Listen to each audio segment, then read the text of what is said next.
umbuzo bafo uthi umbuzo kungabe ukungaqualify kwakhe ukuba sePhalamende kudlula bonke abantu abasephalamende na?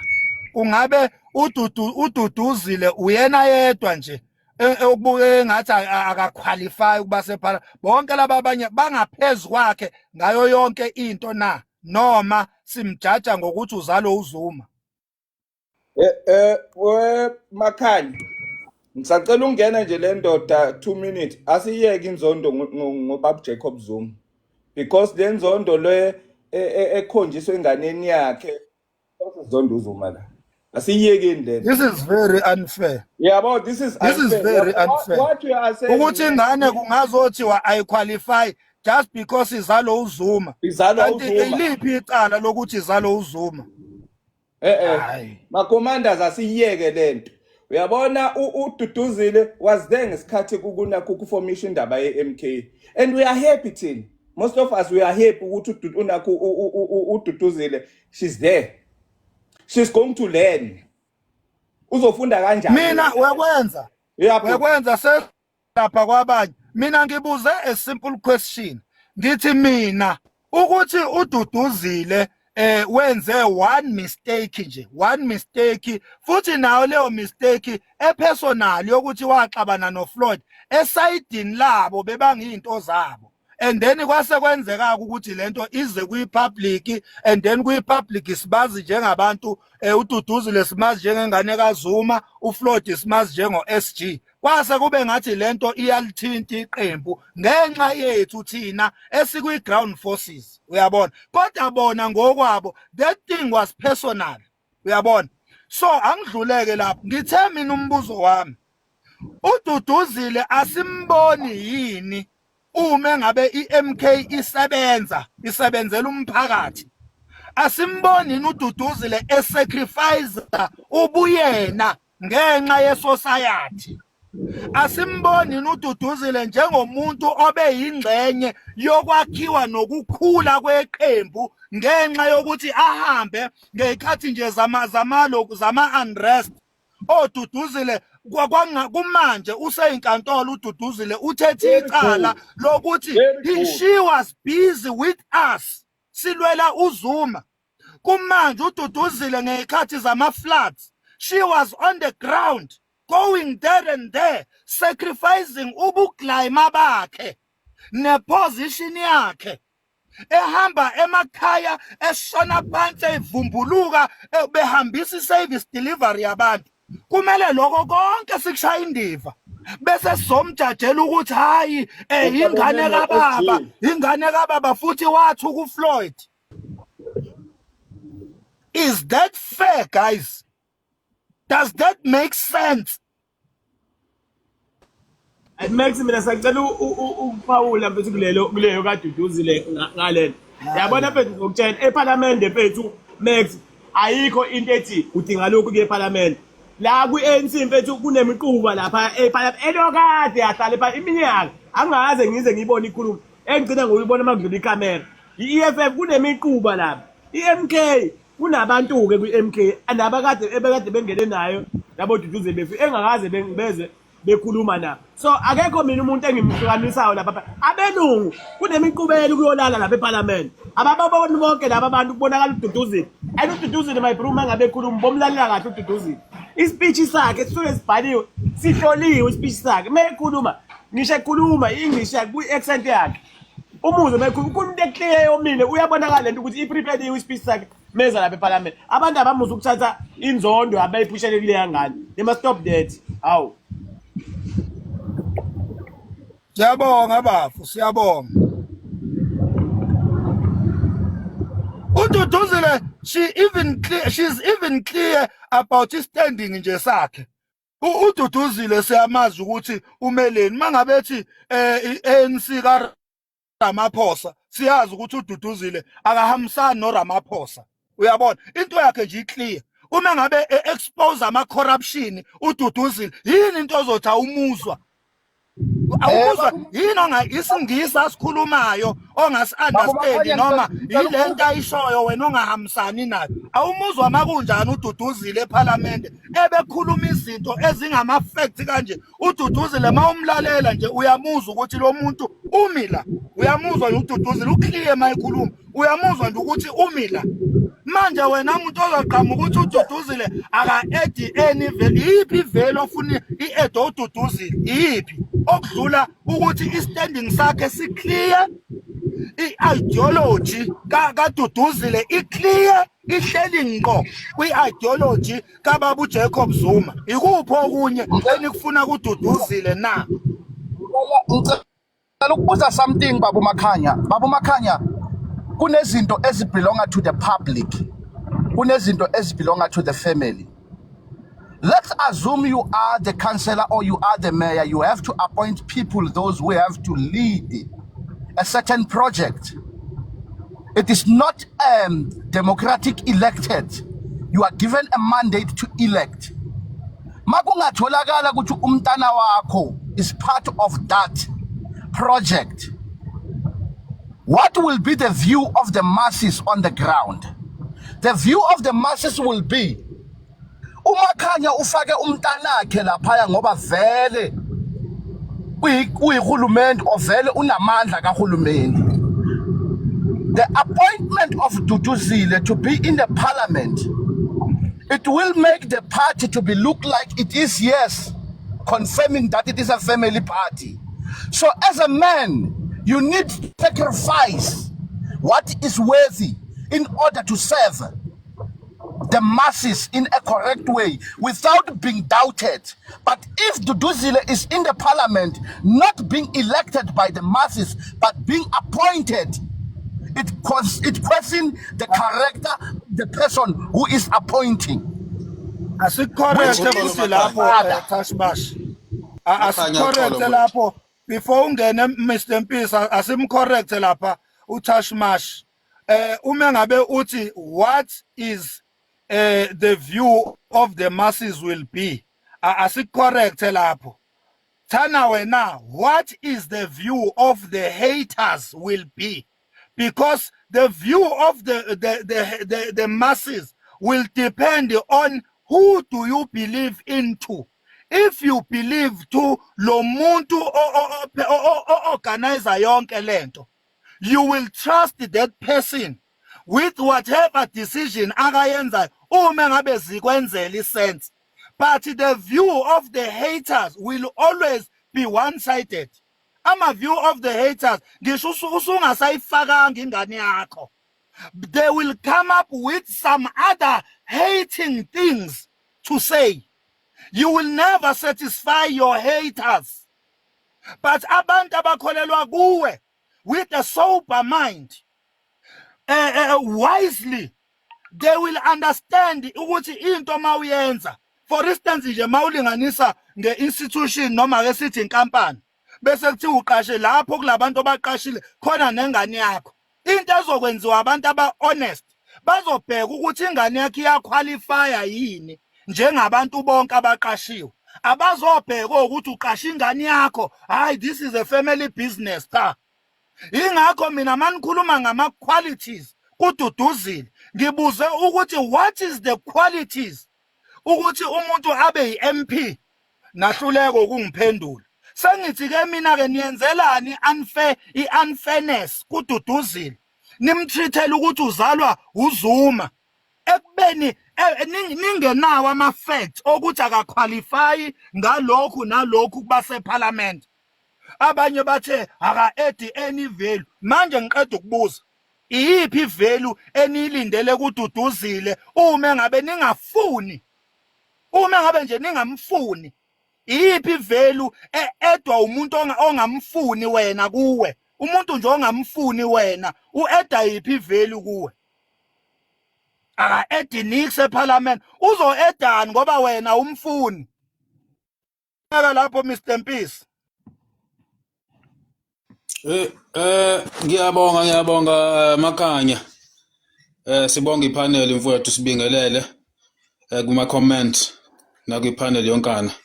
sibingelela ama-sellout amaxuku abadayisi bezwe ewindini lapha bonke abadayisi abahlangene la ngoba siyabazi bakhona abacuthile.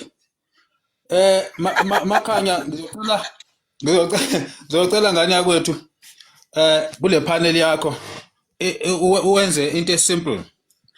Qala uhlole ukuthi abantu ababuza imibuzo noma aba-engage nawe bangobani bamele mapha amaqembu because uyoyiqhekeza ikhanda udila nomuntu ofaka amahanisi i-direction yakhe iyaphambili kuphela akaboni lutho useceleni and ucabanga ukuthi wena uzombreaka. I understand into isho you'll never because his mind is made up ukuthi uzokuphikisa.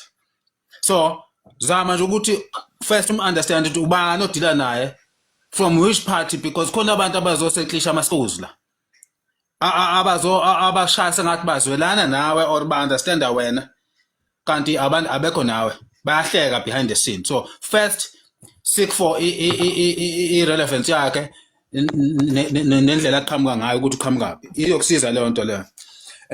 Ebese ngibakhumbuza abantu, you asked a very good question here.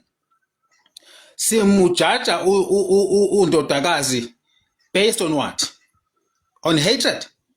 Because uzala uZuma iyasebenza yini kanjani wena bongayivuma kweyakho indodakazi leyo nto leyo asingayivumi into engekho and leyo nto ivamise ukudrive abantu abangawumela umkhonto and asikwazi ukuwaste energy yethu ngabantu abane-interest ehlukile kunale yethu. We need to prioritize leyo part leyo. Mbuye ngize la kuFloyd. uFloyd is very dirty in a way ukuthi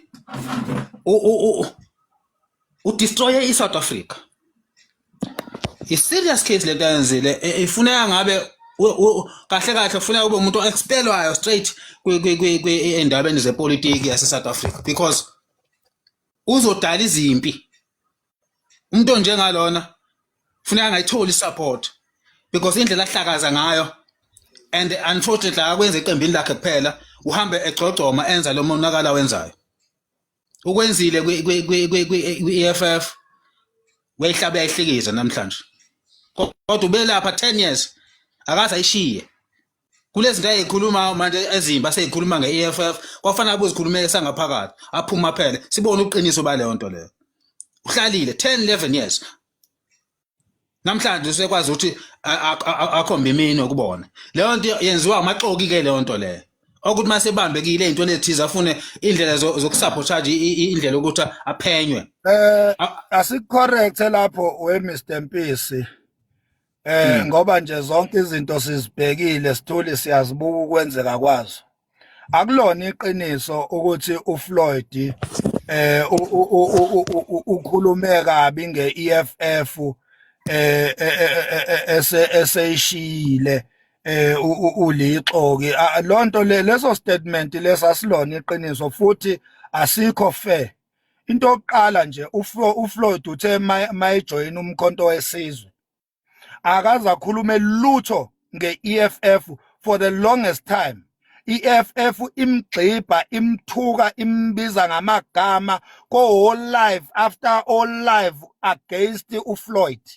Ethukwa ukubhalwa ko Twitter uMaleme bizo media briefing ezokhuluma ngo Floyd in and out.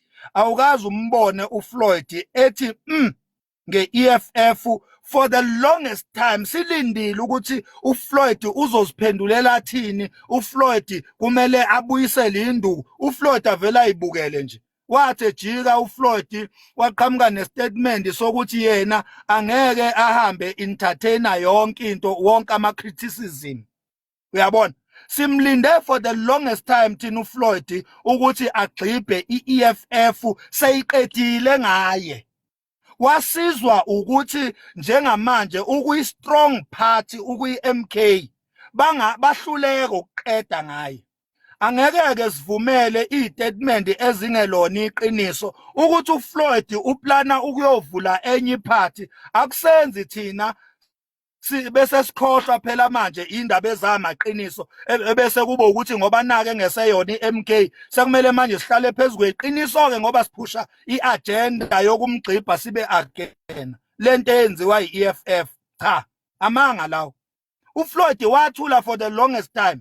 Nento uFloyd ayikhulumile la yesterday kule media briefing yokuthi i-EFF it's a cult. Akashongo ukuthi i-EFF, akabizanga ngisho igama. Uthe there are some parties. Wathi amanye afanisa no Brenda Fassie. Akabizanga ngisho igama. Thina sikutshela ngabantu ababiza igama lakhe. Bathi Floyd this that, Floyd this that. Umuntu abesebenza naye ubebiza ama media briefing now and then ezobiza igama lika Floyd. Kodwa ukazi umuzi uFloyd ebiza igama lika Malema, ebiza igama le-EFF, abese khuluma lezi zinto ayikhulume izolo. Even ngisho izolo akalibizanga igama. Uyabona? So angeke bakwethu ebese sikholwa yiyo yonke into eshiwoyo sibe sazi kahle ukuthi yamanga ilona iqiniso. uFloyd simbhekile siyambona, izinto ayikhulumayo sigadile siyazizwa, siyazazi. Nento enikhuluma la eyamanga sizonitshela ukuthi njengamanje ayilona iqiniso leyo nto leyo. Njengalo ikhulumayo nje Mr Mpisi, ayilona iqiniso lento oyikhulumayo. Ayilona nje iqiniso. Max, Yabona. Uwahlazile amaqembu womathathu. Ubuzwe imibuzo wahlaziya each and every party ngayo. Ukhulumile nge-ANC, wakhuluma nge-EFF, wakhuluma nge-MK. Wawabiza ngamagama ngendlela ababize ngayo. Igama le-cult lifike lingene kwi-EFF. Ngeke ukuthi awukhulumi nge-EFF ubuzwe ngayo i-EFF ubese uphendula ukuthi i-EFF i-cult bese kujike kuthiwe cha ayikhuluma ngaleyo. No. Ngithi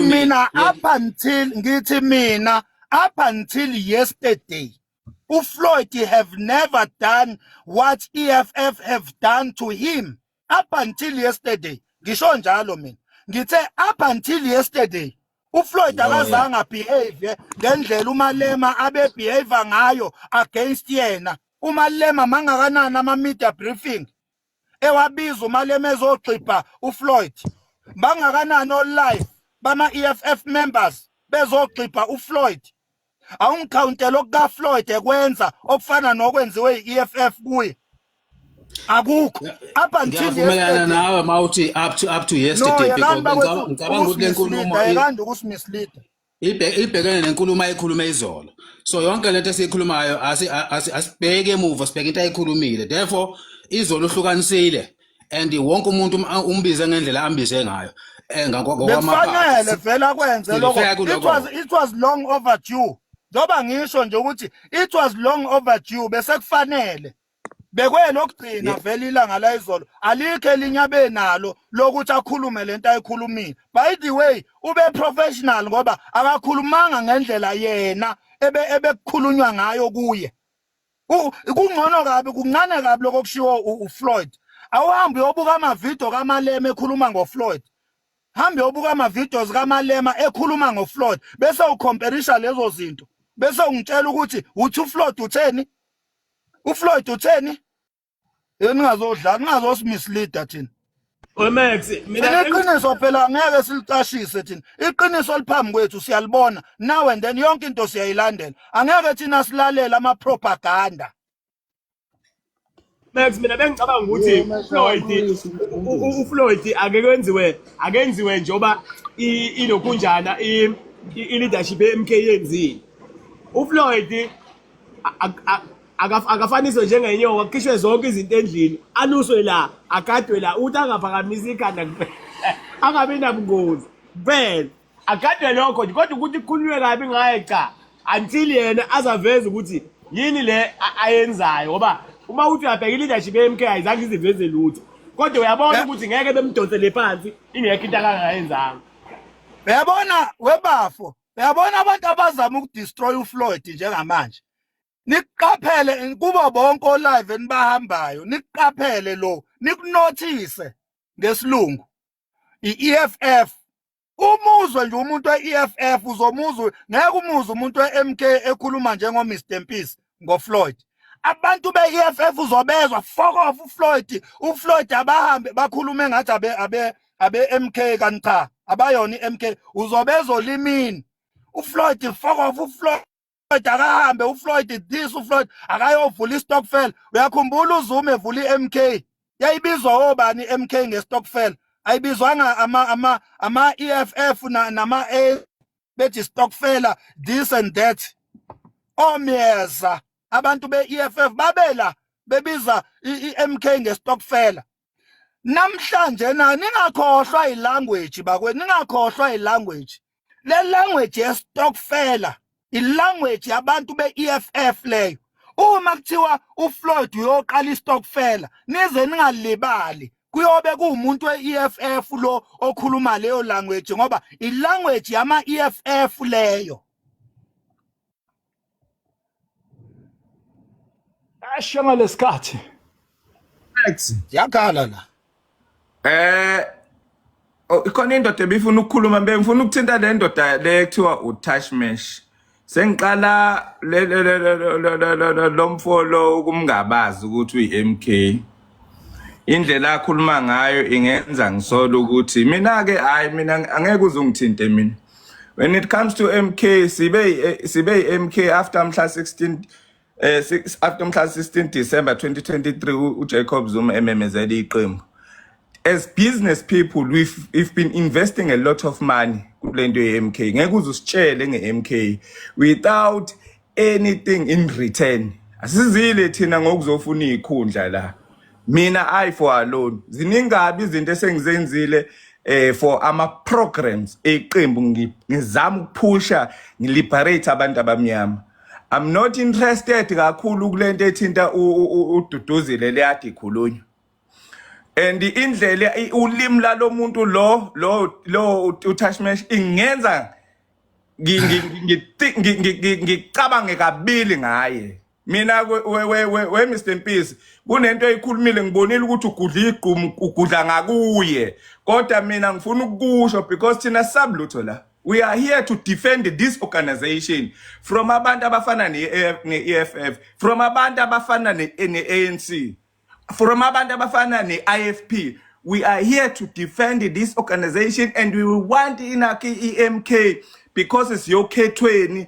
Lezi inkulumo le moya emimbi ehamba ibhixwa iMK nabantu abafana njengo Commander Duduzile sifuna ukuyiqaleka isiphede leyo. Uma unenkinga noDuduzile unenkinga nathi. Uma unenkinga nomsholozi unenkinga nathi. Uma unenkinga nama commanders ne high command team unenkinga nathi as ground forces. Uma unenkinga igate livulekile phuma uhambe uyeyela la go EFF noma ikuphi la uthanda kuyakhona but not here. We are going to defend this organization. If it needs to die and die for this organization, let it be. But we are not going to move back. We are not going to move back. We are going forward. We are going to defend Babu Jacob Zuma. We are going to defend the MK. Sihamba. Yabona njengamanje sibheke ekuthenini sithathe omasipala we umoya kagodole nomoya wamanye ama high command team nomoya wamanye ama commanders MK true commanders. We are here to defend this organization. Sifuna ukuthatha omasipala uma uzazoqhubeka usitshele ngoduduzile that no, we are not interested in that Duduzile. Uyabona uMax khona into ayishilo. You are a true commander Max. Ngithema ngena kuwena angisupport lenye content but yabona le okuye womkhonto wesizwe ngihamba nawe uthule la. Uyabona iqiniso will prevail and iqiniso lakho will make this organization be strong more than ever. Uma unenkinga nento ethinta iMK, the door is open. Hamba vele usifice sikhona la imali zethu ziningabe sithenga ikipa more than thousands. Sichasa ama programs eMK. Uma unenkinga I know my brother, you can go away. We are not going to allow this nonsense ezohamba igqiba abanye abantu abama commanders esibathumele eParliament. Thank you so much. Sanibona bafowethu. Niyaphila Max. Oh brother. Yebo siyaphila. Niyaphila ngise kuwena Max bafa. Kabisa. Alright bafa. That's right, mfowethu right wena. Nonke njalo bafowethu nginibiza nonke ukuthi ngipointe kakhulu lento ozayo. uMax ngoba ngizozama ukuthi ngibe against izinto kade ezisho. Max ngikhuluma nami mfowethu njengomuntu ovota neEFF yayizwa lonto ovotela iEFF yayizwa lonto le. ngizodefenda ke nami la. Ngithi mina Max uthi uMalema kunenqwaba yama-podcast okanye yama-media briefing la khona ebeke akhulume ngolentozana ngoFloyd Shivambu emgcipha ngethi uchaza kanjalo.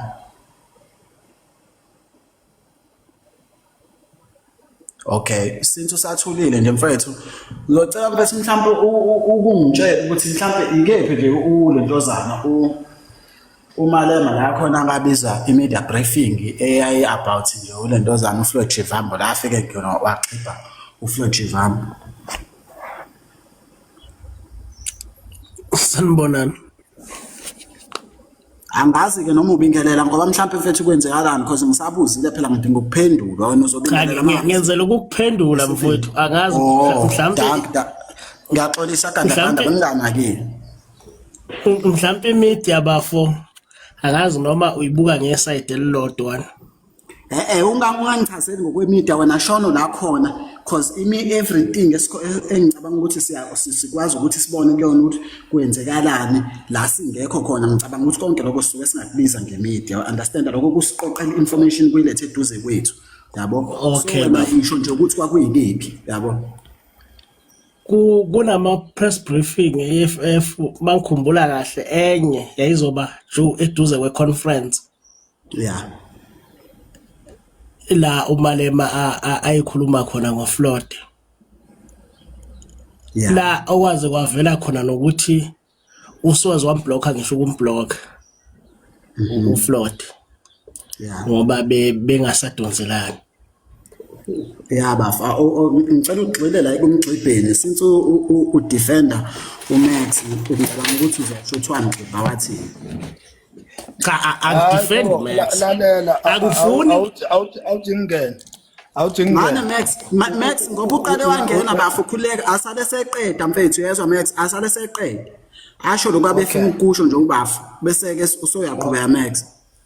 Okay ngena gandaganda usalisoqeda bafu wena sanela imina sorry bafu ngilonga ngithi gandaganda manje ngilonga nje hayi khuleka lapho ubhedile.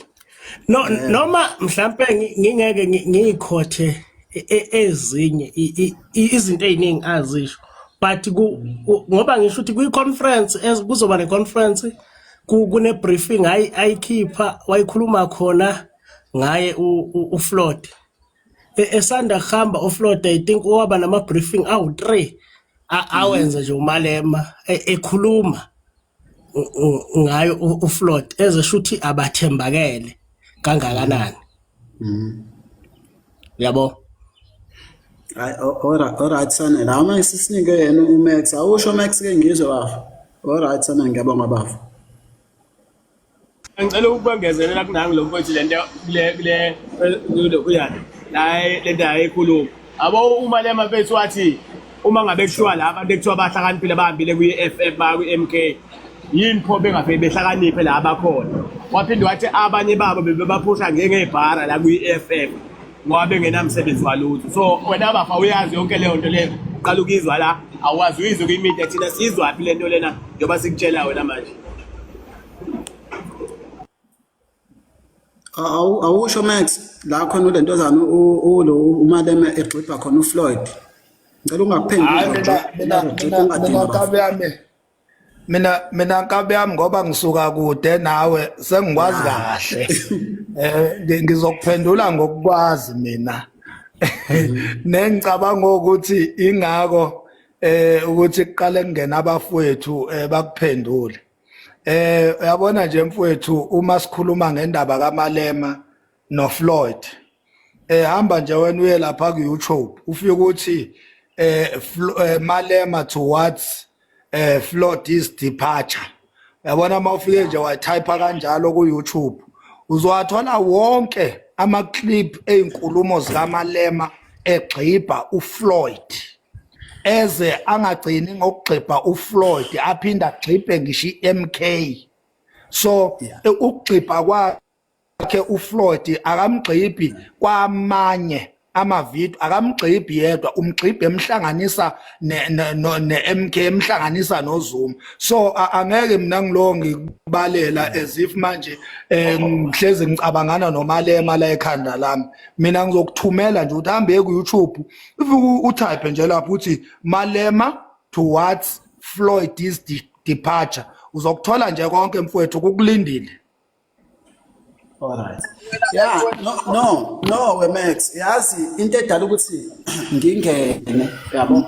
It's like mengilalela indlela odeliver ngayo bafo. It's like mhlambe uMalema kukhona la khona eke wavula, yabo noma eke wabiza media briefing wafi kwazohlala ngegama lika Floyd, yabo. So into mina engingayisho ukuthi I've never seen la khona ulentozana uMalema ehleli nje ngoFloyd nje understand so bengifisa ukwazi lapho ukuthi kukuphi kodwa kuphela into esuke yenzeke nansi bafowethu engizokuvuma Max ukuthi uMalema uke wayenza lento okugxiba ini MK as a party understand lonto leyo mhlambe nakancane ke kulentozana kumsholozi yakhe lokho ngingakuvuma kodwa nje lokhu kaFloyd ngoba manje Max mfethu into esuke yenzakala bafu kusuke uyezwa yini uthola ukuthi uyakhuluma okanye bayakhuluma nazi izintatheli la uyezwa yini bese ziyabuza izintatheli ukuthi uzizwa kanjani understand lingalinganisa mfethu izinto esike zenzeke uzizwa kanjani ngokuhamba kaFloyd esheqe njini understand lonto leyo bese ke iyakhuluma ke ngaleyo ndlela leyo bafu understand lonto but ayikho media briefing ebese yakhuluma ngaleyo ndlela yiphi indlela yokuzwakalisa ukunganami ngokuhamba kaFloyd Shivambu eqembini leEFF emgxibha ezwa emosuthi emgxibha ngoba mangibuza ukuthi umgxibha athini ayiphumi answer nabakusupporta wena Max abayishi answer ukuthi wayigxibha ethi yayizwa leyo nto leyo cha mina ngidirection umuntu phela Max kuhle silikhuluma iqiniso bafu yabo ukugxibha umuntu kufana nayo lento okudicilela isithunzi somuntu phansi mawuthe wena ugxibha iMK ngise ngiyavumelana nawe kuloko kodwa le gxibha khona uFloyd ikuphi kancane wemakhanya ake ngiphendule umfethu ungakaphenduli Mthoko ningafuni ukuphendula nonke nizophendula ngisakhuluma noMax kancane mfowethu ayizwa loo nto leyo uzokhuleka bafu uzokhuluma kuloko okukhumbulayo Mthoko yabo ikuphi mina Gabisa angeke uzuthi azange sikutshela ukuthi ikuphi lokho ngoba mina ngikunikeze i-direction ngathi wena hamba uye ku YouTube uzokuthola konke kukulindile that is a perfect answer mfowethu ayikho edlulalela Max bambuza lokho yakwathi uzizwa kanjani njoba uhambe uFloyd Shivambu eqenjini lakho kanti bekushiya ukuthi uyena oyinjini yeqembu kanti uyena umuntu okade enjulu abugcophola eqenjini wabuza umali undlela abuzanga wabuza kuphendula aqhipha uFloyd wathi uma ngabe kuthiwa lo Floyd uhlakaniphile noma uyena beyinjini la pho why engacabangi la khona why engabe injini la khona ukuthini kuloko futhi lento master interpreter lento master lokusichaza ngokufuna ukumassage ama feelings abanye abantu ngeke sokufuna singaphumanga nelokhu njalo nenkulumo eqondile kufuna nje masikhuluma into okuyiyona singabe ukuthi khona umuntu esimcabangela uzophatheka kanjani masikhuluma yabo uma lokunjani bengicela ukuphendula kancane uyabona Max ngithanda the way uanalyze ngakhona ipolitiki uyabona sometimes kumele ukuthi uzikhiphe from your position of politics in belief and analyze politicians the way they are because if you don't do that you will find yourself driving a beautiful car with the wrong passenger thinking that you have a good passengers mawubheke emuva uthola ukuthi hayi kwakuyimbongolo kuphela kwakungase abantu uMalema ubheka ama-journalist maba attack a politician makune incident they push you to the narrative where they want you to be. What can I say? Umalema is a politician that never ever not answer a question of a journalist. But uFloyd Shivambu, he was very careful in terms of makabuzwa imibuzo ngama-journalist sometimes, he don't just speak as if uMalema akhulumayo. UFloyd ucede kuyenza i-press conference. uMalema already has answered uFloyd. uMalema kune-clip yokuthi le mali yakho bebakuholela le uyi-SG izophela endleleni mawucabanga ukuthi ukuvula icembu mfana umdlalo uyadlala. Already he's so obsessed to answer this man. And this man, ama-journalist bambuza imibuzo, he makes sure that he don't answer the way a journalist want him to answer. So somewhere, somehow, kumele ubuye understand ukuthi in politics, my brother, you must be wise. UFloyd wise ku politics. We cannot take away that. You understand? So, enye into engifuna ukuyisho ku Baba Mpisi no Babu Khweza. Baba, I'm politically flexible. Sometimes mangikhuluma ungimamele angigceke, I bring the facts. I'm in an ANC, I know, but if there is someone in ANC who is wrong, I cannot just come and defend for the sake of I'm an ANC member. I don't do that nonsense. I speak facts. Ngiyabonga Makhanya kube paneleni yakho. And nalento, that is what is making our parliament to be not relevant. Maungabega, I'm a politician who they are inside parliament. Instead of bringing the issue of this country and discussing the issue of this country, but busy they fight one another. That spirit is destroying our country because sinenkinga ye crime, you will never have a parliament speak about it. Sinenkinga ye immigrant, they are busy bashing one another. Hey, Libantiti, hey, Malema Sofeni, what that is helping you and I? Ugibela ipanel Baba Mpisi uthi ngibelele uTash, ugibela ipanel uthi ngibelele uKhwezi. What that is helping to the masses. But if I speak knowledge of politics, I analyze politics without fear or favor, that makes someone to say ngiyangena la while I know good this car ama break I now, but to driver ngiyamthemba. Danko. Esho ngalesikhathi ake ngibeke. Sanibona bafowethu. Angingene bafethu. Yabona bafethu nje okokuqala nje kuzomela bafethu sibonge ukuthi sibe nomuntu oyipolitician usamncane njengoFloyd futhi okhaliphe kanje noqaphelayo uma ezokwenza izinto noma ezothula ama statement. Yazi kunomfethu obuzayo la othi uMalema intathelo zisuke zimbuza, so he has to respond on that. In fact, brother, uma ubiza i-media briefing akukona ukuthi mawusho i-media briefing usuke uzoyimela nje untararazi. I mean the journalist, they will always be there to ask the question. If you call the media briefing, you call all the media coming with the journalists. Ama-journalists awazile ukuzokushutha, azobuza ama-question are-relevant ukuthi afuna ukubhija ngawo ukuze izwe lazi kahle hle ngawo, ngoba uvele uwena obasukelile wathi abeze. You understand? So ngiyakubona ngathi uyayiconfuse lento. It's like uMalema umpintshelwa ekhoneni isuke ingekho indlela. No, indlela ivulekile brother, ukuwena ukuthi ukhuluma kanjani with your own understanding ngepolitiki yase South Africa. Uma usuhlaselwe yindathi noma zimpintshele ekhoneni indathi zikubuza ngesituation ekhona ngaleso sikhathi. But uyabona ukuthi uFloyd lapha, even though abeyithi EFF, but he was very maintaining ukuthi intatheli uma sesifuna umusa direct le question abayifunayo umbone ephuma eceleni bese eyicover ngemuva ayibuyise like esakuyihlanganisa under the banner of umuntu omnyama. Ithi mina lo muntu ngeke lalela yonke.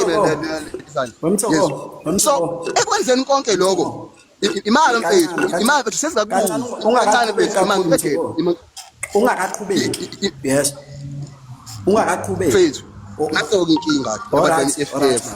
Okay, because they are not disciplined. But uthe mina ngilalele ngalalela my brother.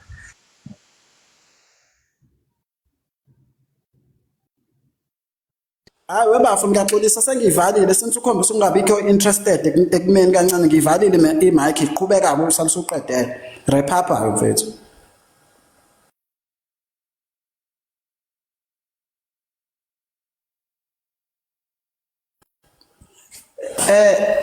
Mhlambe Mthoko since usathulile mase uvula i-mic uzosala usungiphendula ukuthi kahle hle Mawuthi uyibeka Okay. kahle. So mfethu bengizocela nje bethu ungiphe nje isuka ngikhathi ngiqedela yabo. Sorry ngancane bafowethu ngiyaxolisa ukunivala ama mic ngisafuna ukungena la e-office ngancane nje for 5 minutes ngizophuma manje ngicela nibe niqhubeka Kabisa nawe Rodrigo ngabe nibamba nje bafowethu ipanel ni drive ngisafuna nje u10 minutes kancane ongena la kubelungu ngithi ukudiscussa nabelungu kancane anibe ni drive inqola ngizonishiya kanje. Danke Max. Okay, sibonge Max lapho. So kunento engayinaka ngama EFF la. Into ethinta ini usu lapha uFloyd.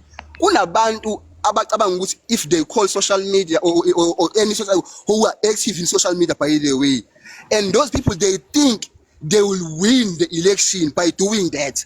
But ubilisa iminded futhi ukhomba yena ukutshengisa bona ukuthi unolwazi ngakanani ukuthi yena uyayazi ngayenza uthi hey they forget about the ground, you know. Kaba uyinaka lo office leyo nampethu yeso lapho he was speaking straight to the AFF as you know exactly that ukuthi AFF how it does it perform ngeke siphike ngangizama ngisho siwasemzonda kanjani into esingeke simqambele amathe awunamanga yayibona into ngishoyo. So akufanele sisi analyze lama politician so analyze in a manner of defending. It's not about defending here. This is about clarity and then talking an honest truth. Yeah, what the fact you say, let me come for defending. So in South Africa, we don't need people who defend.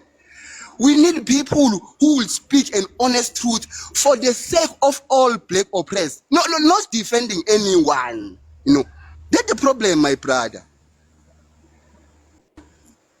Ewashaya mthoko mfethu hayi yabona ke lapho ukushayile mfethu yabo abantu bethu abakuyipolitiki imajority yamaqembu lawa ezepolitiki abantu bethu bayicabangela bona bodwa hayi mase bengeke lapha wasibathe nje something babizwela ngale emaceleni and khona into mina bethu vele ngiconfuse umuntu we-EFF bafethu ngangizwa kabi mhlawumbe uGabisa angilekelela lento mfethu I'm trying to get mfethu i-point nento ngempela lo mjidi asuke yisho umethi iqembu lomunye umuntu omnyama njenganaye okay lisitha again abanye abantu abamnyama njenganaye bayisitha again usuke esho ukuthini ma abantu abamnyama bethi bonke bekhulunywa ngezelodwa ukuthi ahlanganeni sibe yinto eyodwa sizama ukuthi senze impilo ibe ngcono kumuntu omnyama omunye umuntu omnyama mayekhuluma kanjalo usuke echaza ukuthini mhlawumbe umuntu we-EFF angangichazela kangcono because mina iyangidida mhlawumbe nanompolitiki incane noma ngishiwa yini. Yes sanibona. Yebo Mr. Ngwenya. Yebo mfowethu. Uzongwenya cha uyungwenya impela lo. All right Ngwenya mfethu. Niyaphila ibandla lonke ipanel. Siyaphila mfowethu. Waphuma lo mbheki. Kodwa kusenani. Yeah. Cha nginibingelele bafowethu nami ngijoina nje manje ngo-half-past ilo ingxoxo. Ngumkhonto wesizwe mina la eGauteng. Ngingazi ukuthi mhlambe ibisibekiwe lenkulumo lengiza nayo kaFloyd.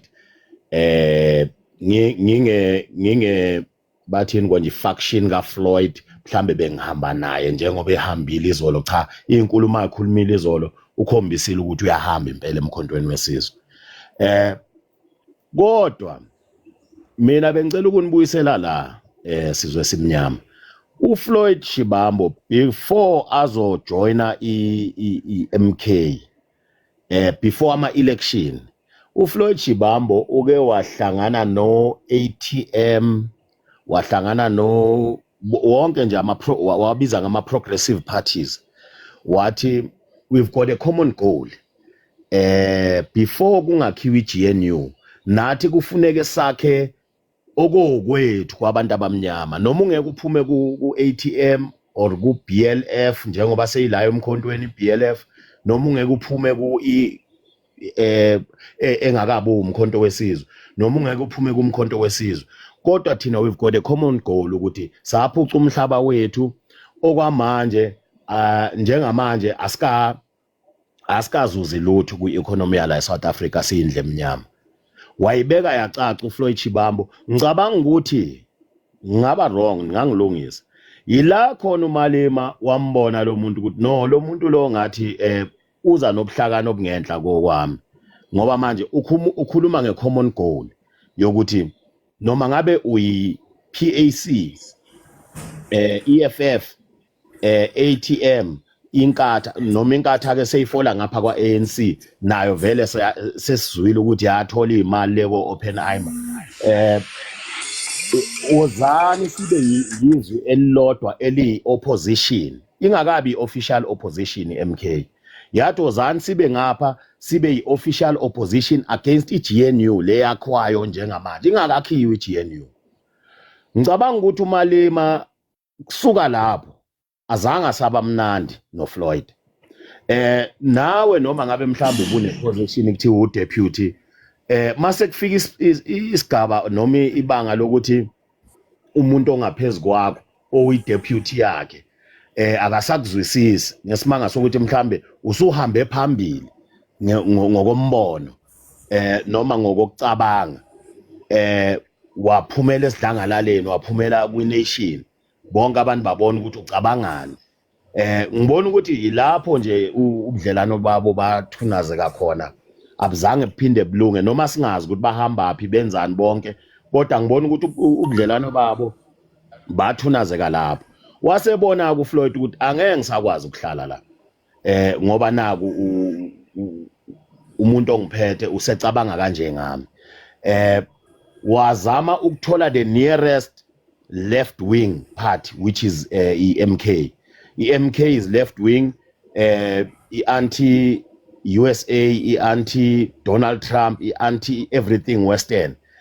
Wathola i-MK wathi la noma ngabe ngakusho ukuthi pay back the money Jacob Zuma is corrupt kodwa ke ngizozama ukuyireconcile because ama politicians ayakusho lokho noma sikuphika noma sikuvuma ukuthi there's no permanent enemies in politics, there's no permanent friends.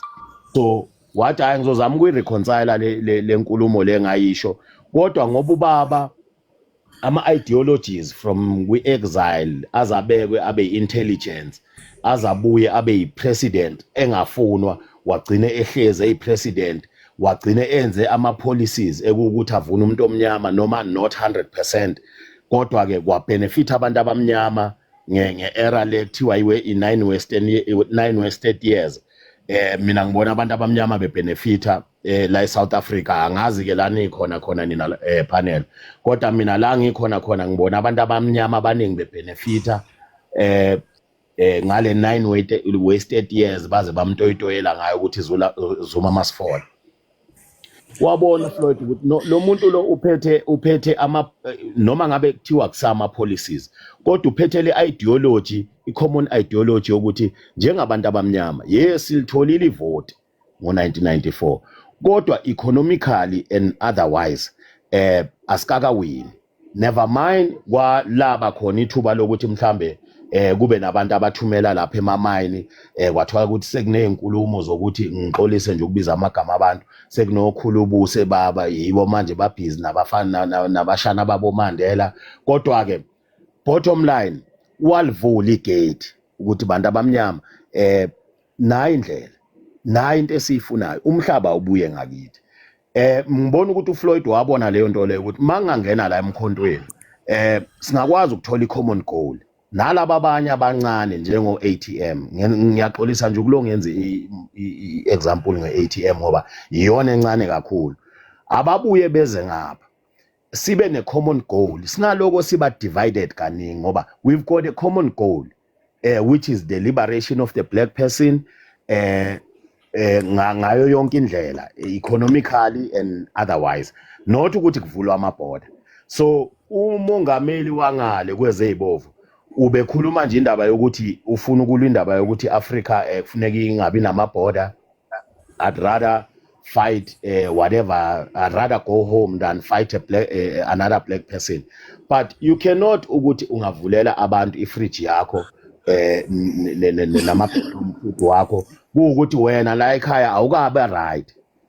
Funeka ube right kuqala then ungakhona ukuthi ube nama-asylum seekers camps ube nani then wazi ukuthi la ekhaya abantwana bakho ba right before ungavulela wonke umuntu. Ngicabanga ukuthi inkinga nje yaba lapho nje ngihoxe kancane.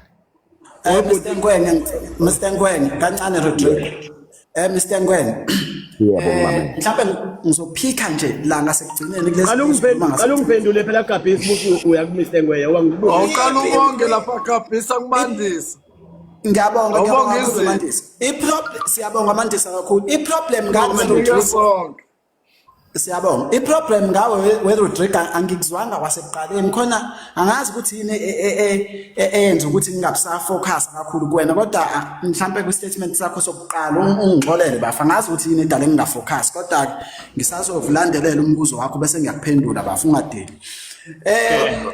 Gabhisa nginesicelo esincane la ebengicela ungenzele sona. Mhlawumbe ngekwazi umuntu umnike certain time ayikhulumayo because la sihamba sishaya azakhohle umuntu befuna ukuthini because ulo usibanibani usedonse sithi mhlawumbe siqala isikhathi mhlawumbe 2:05 mhlawumbe kusho wena uthi usungangena sibanibani usungangena imele nje kanjalo ukuze wonke umuntu azoba nesikhathi because ukucabanga into uzugcina usuyikhohliwe lathi njobe ekhala uRodrigo akasaphendule kankade nje. No, iqiniso singangenanga impela sogcina singangenanga bafowethu. Ishaye nje kanjalo ishaye ngamafuphi ngiyabonga. Okay, ngizothi qaphu nami. Niqinisile bafowethu izinkulumo ziba zinde kakhulu sigcine uthola ukuthi even imibuzo akusenamsoco uqhubeka ubuza into ekuyiyona ebalekile okade mhlawumbe ungene ngayo understand noma uzosubmitha lokho okuthizo okade usukusho yabo.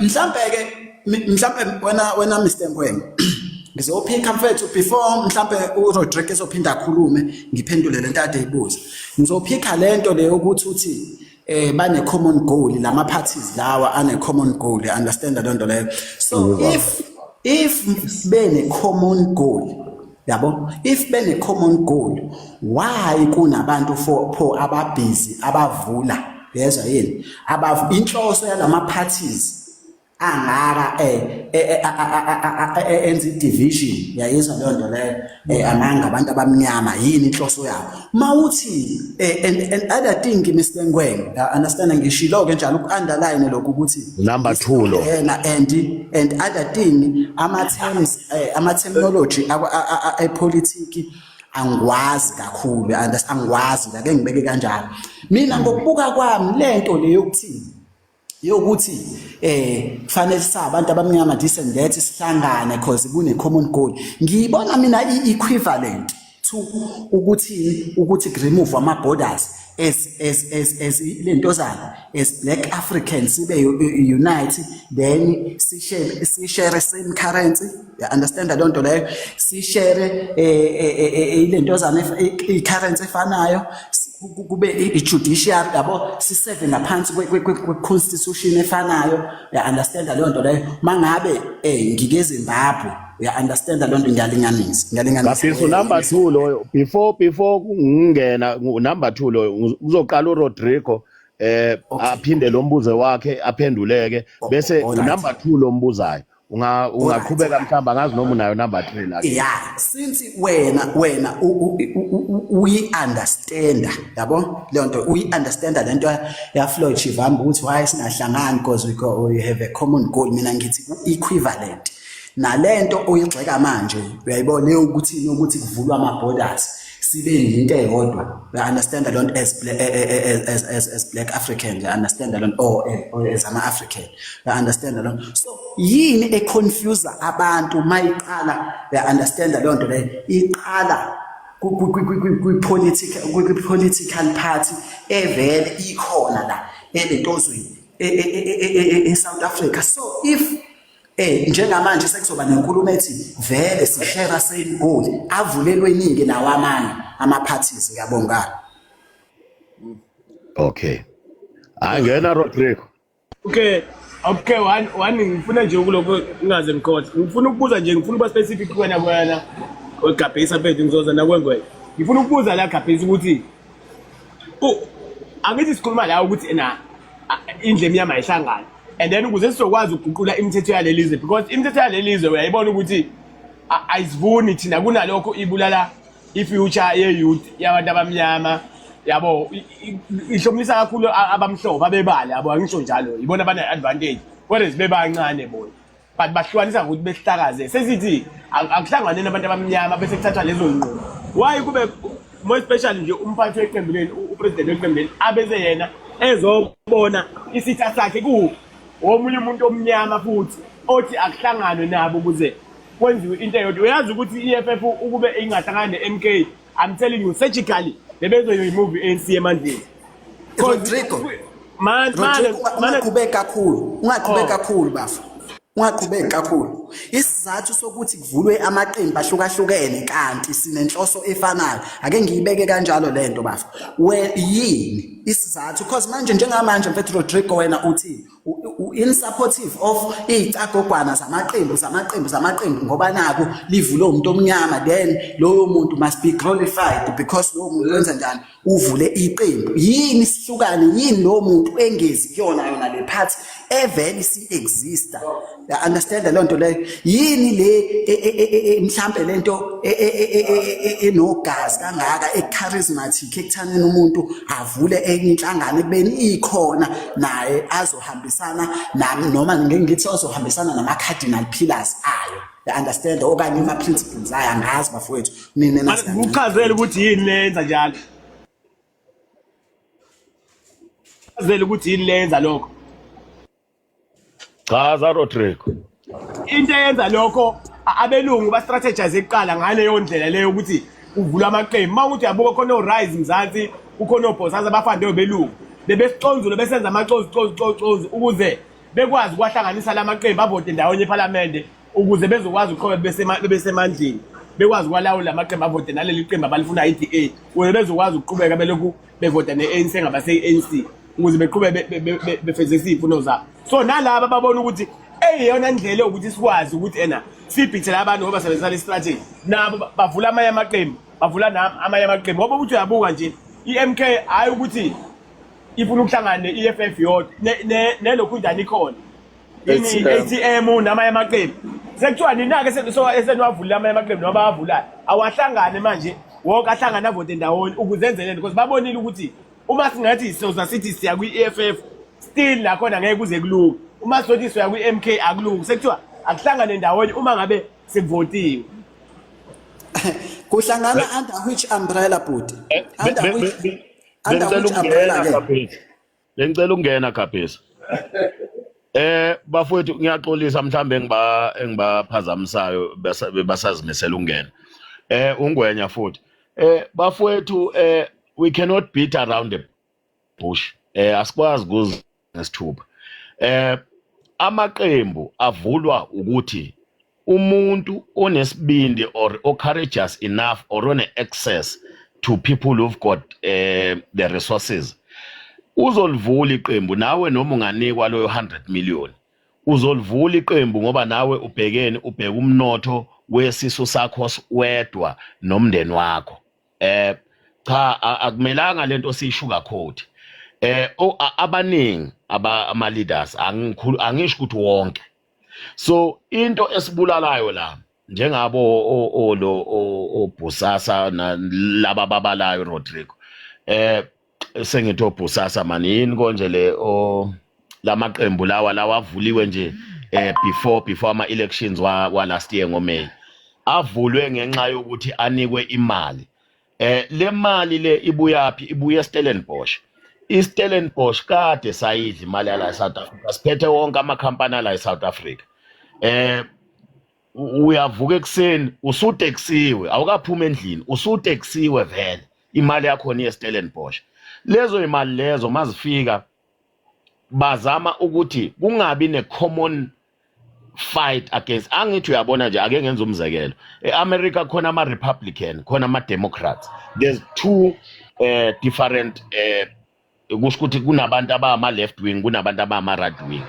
so la eSouth Africa abelungu ngoba basimicromanagile ngayo yonke indlela abafuni ukuthi sibe ne-common goal bafuna ukuthi kube nento makuwukuthi mhlambe asivumele ukuthi iDA noma okay o-AfriForum abangeni kwi-politics and economy mangabe sikhipha iDA ngaphandle kwi-governance bathi hey economy bathi inkonje lento zase JSE zizo crash benzela ukuthi sihlezi sithobela ngaphansi kwe DA nembono yayo makuwukuthi mhlambi yahluleka ngamavote siyifake la ngaphansi kwethu mhlambe kulo phethe majority njengoba iANC beyiphethe 41.3%. Kuwukuthi ke mina into engishoyo Gabhesi into eyenza ukuthi kube nalama division amaningi kanje there's a common saying that you have to rule but in divide and rule. You cannot rule 100 people bazwana bonke bo 100 when uyi-1 bazohlangana labantu baze against wena kodwa mawuba dividile kuna 30 lapha kuna 45 la kuna 15 la uyakhona ukuthi labantu baxabanise bebodwa mawukhona into ongabanika yona so kunale common saying bathi i-divide and rule le abasebenza ngayo yabo njengamanje njengoba uFloyd Chibambo eza nelinye iqembu mina bengingafuni kube njalo cha mhlamba nengizwanga kahle bengifuna ukuthi yena asho ukuthi okay angithi yena wathi mayefika emkhontweni wathi ngeke ngiphume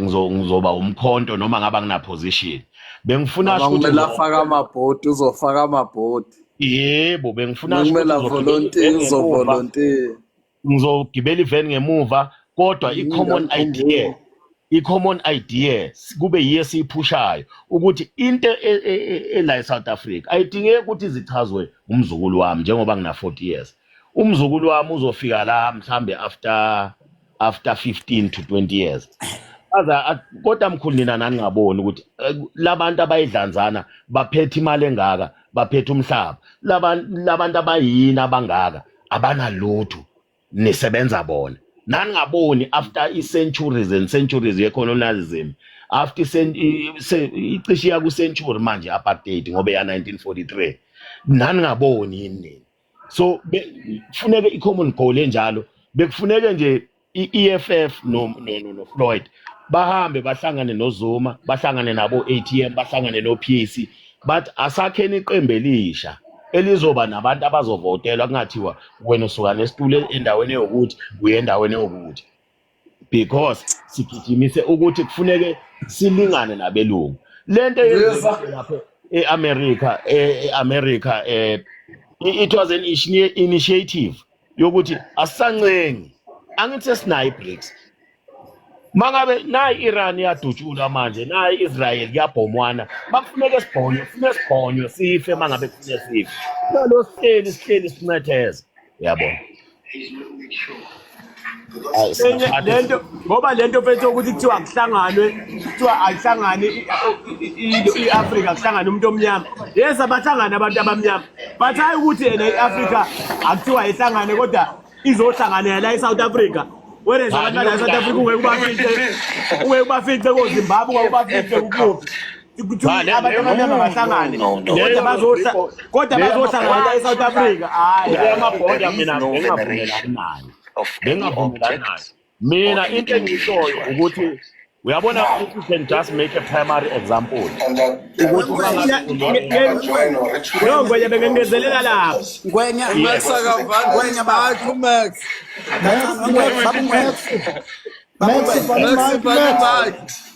Babungwenya hey he's not make sure mamele next bali anithi kumziba kancane ngoba ayivali bike anithi kumziba ngoba ngicatha siphazamisa kakhulu Mr. Ngwenya mamele futhi ngithi khehla lami hayi kabi yes uthi qapho ushaya ngamafuphi bese usipha ithuba lokubuza nethuba lokuthi advise understand leyo nto leyo yeah no so is there a time frame there is no veneration of any object or any individuals wena nto Max awuyivali neck yakho mfethu Max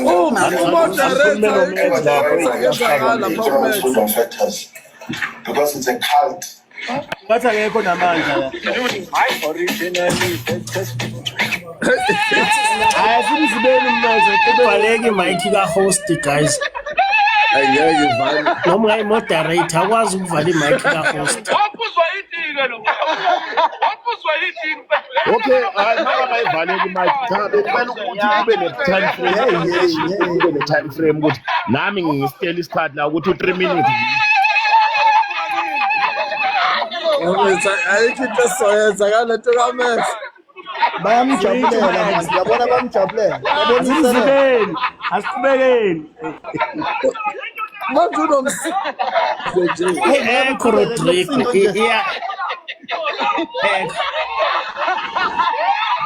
Ubuze mina ngoba nikhala ngomsini. Kwenya uthe uMax ena sikhona nesidingo sokuthi senze njengabantu be-EFF njoba ulokhu yathi uFloyd esetshengise ukuyiqhelanisa nathi. Sikhona nesidingo sokuthi senze njengabe-EFF simgcibhe uFloyd isicume kabi. Sesikhona leso sidingo. angazi noma ngangenani angisiboni isidingo sokumgcebha ngoba angeke kusasinisela lutho kwamanje lokho mina ngithi going forward ake ngiqale la kulodaba lwamabhoda lodaba lwamabhoda we cannot allow people onto our borders angali abantu be-EFF balwela indaba yokuthi kungabi namabhoda kufane nase-Europe and stuff ngiya-understanda leyo nto angi-understand but ngibanika inhlonipho kuvo lwabo kodwa la eSouth Africa we've got limited resources njengoba kunama-grant kunama-RDP kuney'nto ey'ningi zamahhala it doesn't mean ukuthi singakhona uku-afford i-Africa yonke and if we say it's an open border in South Africa yonke i-Afrika izozala so mina leyo ngithi mhlambe it can be because ngisho kwaThaure akawavulile amabhoda wakhe although ayikhona yase-Afrika emncane engaka akawavulile amabhoda wase-Afrika naye usawagadile amabhoda wase-Burkina Faso ukuthi ama-resources wase-Burkina Faso kumele a-benefite abantu base-Burkina Faso bakhona before angaqala a-benefite abantu bangaphandle yeah khona okuncane okungiphazamisile imake nithi ni against ngaliphi lokuthi kufanele amabhodo avule sibe into eyodwa awungibeke into ephatheka noma ungadini okhehlela ma uke ungitshele Rodrigo mfethu mhlambe ni against ngani makuvulwa amabhodo no ngicela uku-eda lapho eGabisa bonke abantu inkinga balamazwe angaphandle bagcwele la eSouth Africa abayi koMalawi good ungasuka eSomalia Kabisa bethu ungasuka eSomalia ubengangimamele ungasuka eSomalia bethu yazi uMax uyena ukhosa le confusion le manje cha ngamsana nawe Ngwenya angiphikisani nawe Ngwenya ngithi mina ngeke usuke eSomalia usuke eSomalia weqamaza amangaka uze la eSouth Africa makuthiwa kuyahlanganwa-ke yini ndaba ungakuzama ukungena kula manye amazwe uhlale khona ngoba kuthi i-Afrika ibe yodwa ihlangane kuhlangane izwe vele kusaxayekiwe kunje Rodrigo ngane yakwethu Rodrigo into ekufanele uyi-understand ukuthi kungani beza la eSouth Africa Rodrigo yabo understand ukuthi yini abayilandele eSouth Africa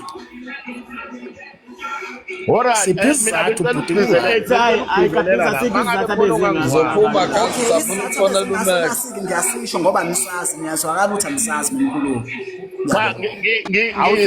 ngize Kabisa ngithi mina noma ngikudedela ukhuluma cha 2 minutes ngigcizelana isizathu sami ngithi mina esami isizathu njengabantu abawu-60 million la eSouth Africa ama-resources nesikwabele kona yilo i-budget awavumeli ukuthi kusuka ama-Nigeria awu-50 million njengoba 150 million la kusuka eNigeria kusuka ama-Nigeria awu-50 million eze la eSouth Africa azokwenza 110 million plus nama-Malawi awu-10 million eze la plus nama-Zimbabwe awu-10 million eze la lama-resources esabele wona ekuwukuthi funeke sikwazi ukuphila ngawo singama-South African awu-60 million they won't be able to carry the burden because wonke umuntu ose-Afrika wazi ukuthi uma ngingafika eSouth Africa yonke into yami iphendulekile inkinga esinayo leyo.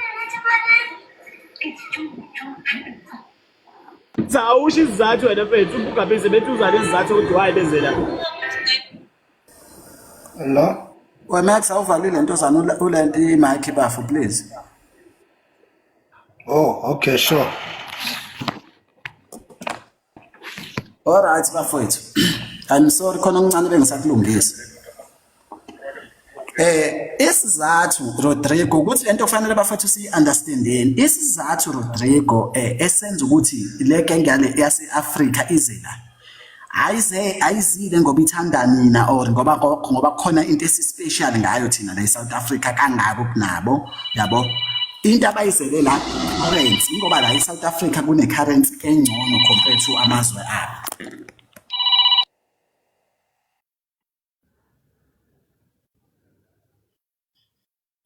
Panel kwase kuthuleka manje. Isangizwe panel.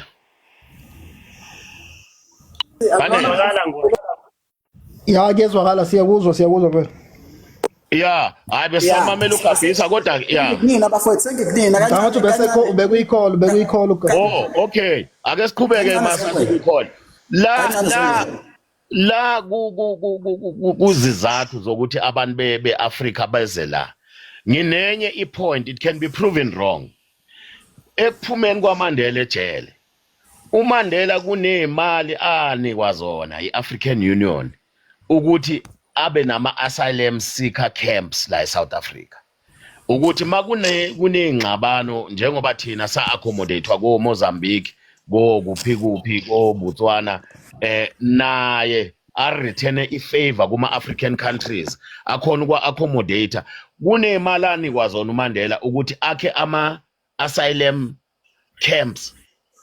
Azanga wakha ama asylum camps njengoba sigcwele oma friend manje friend njengoba bangakwazi ukubopheka bayakwazi ukuthi athina sila size ngeasylum noma ngaboshwa namhlanje sasuphumile ngoba iasylum ne loyal eSouth Africa bayazana.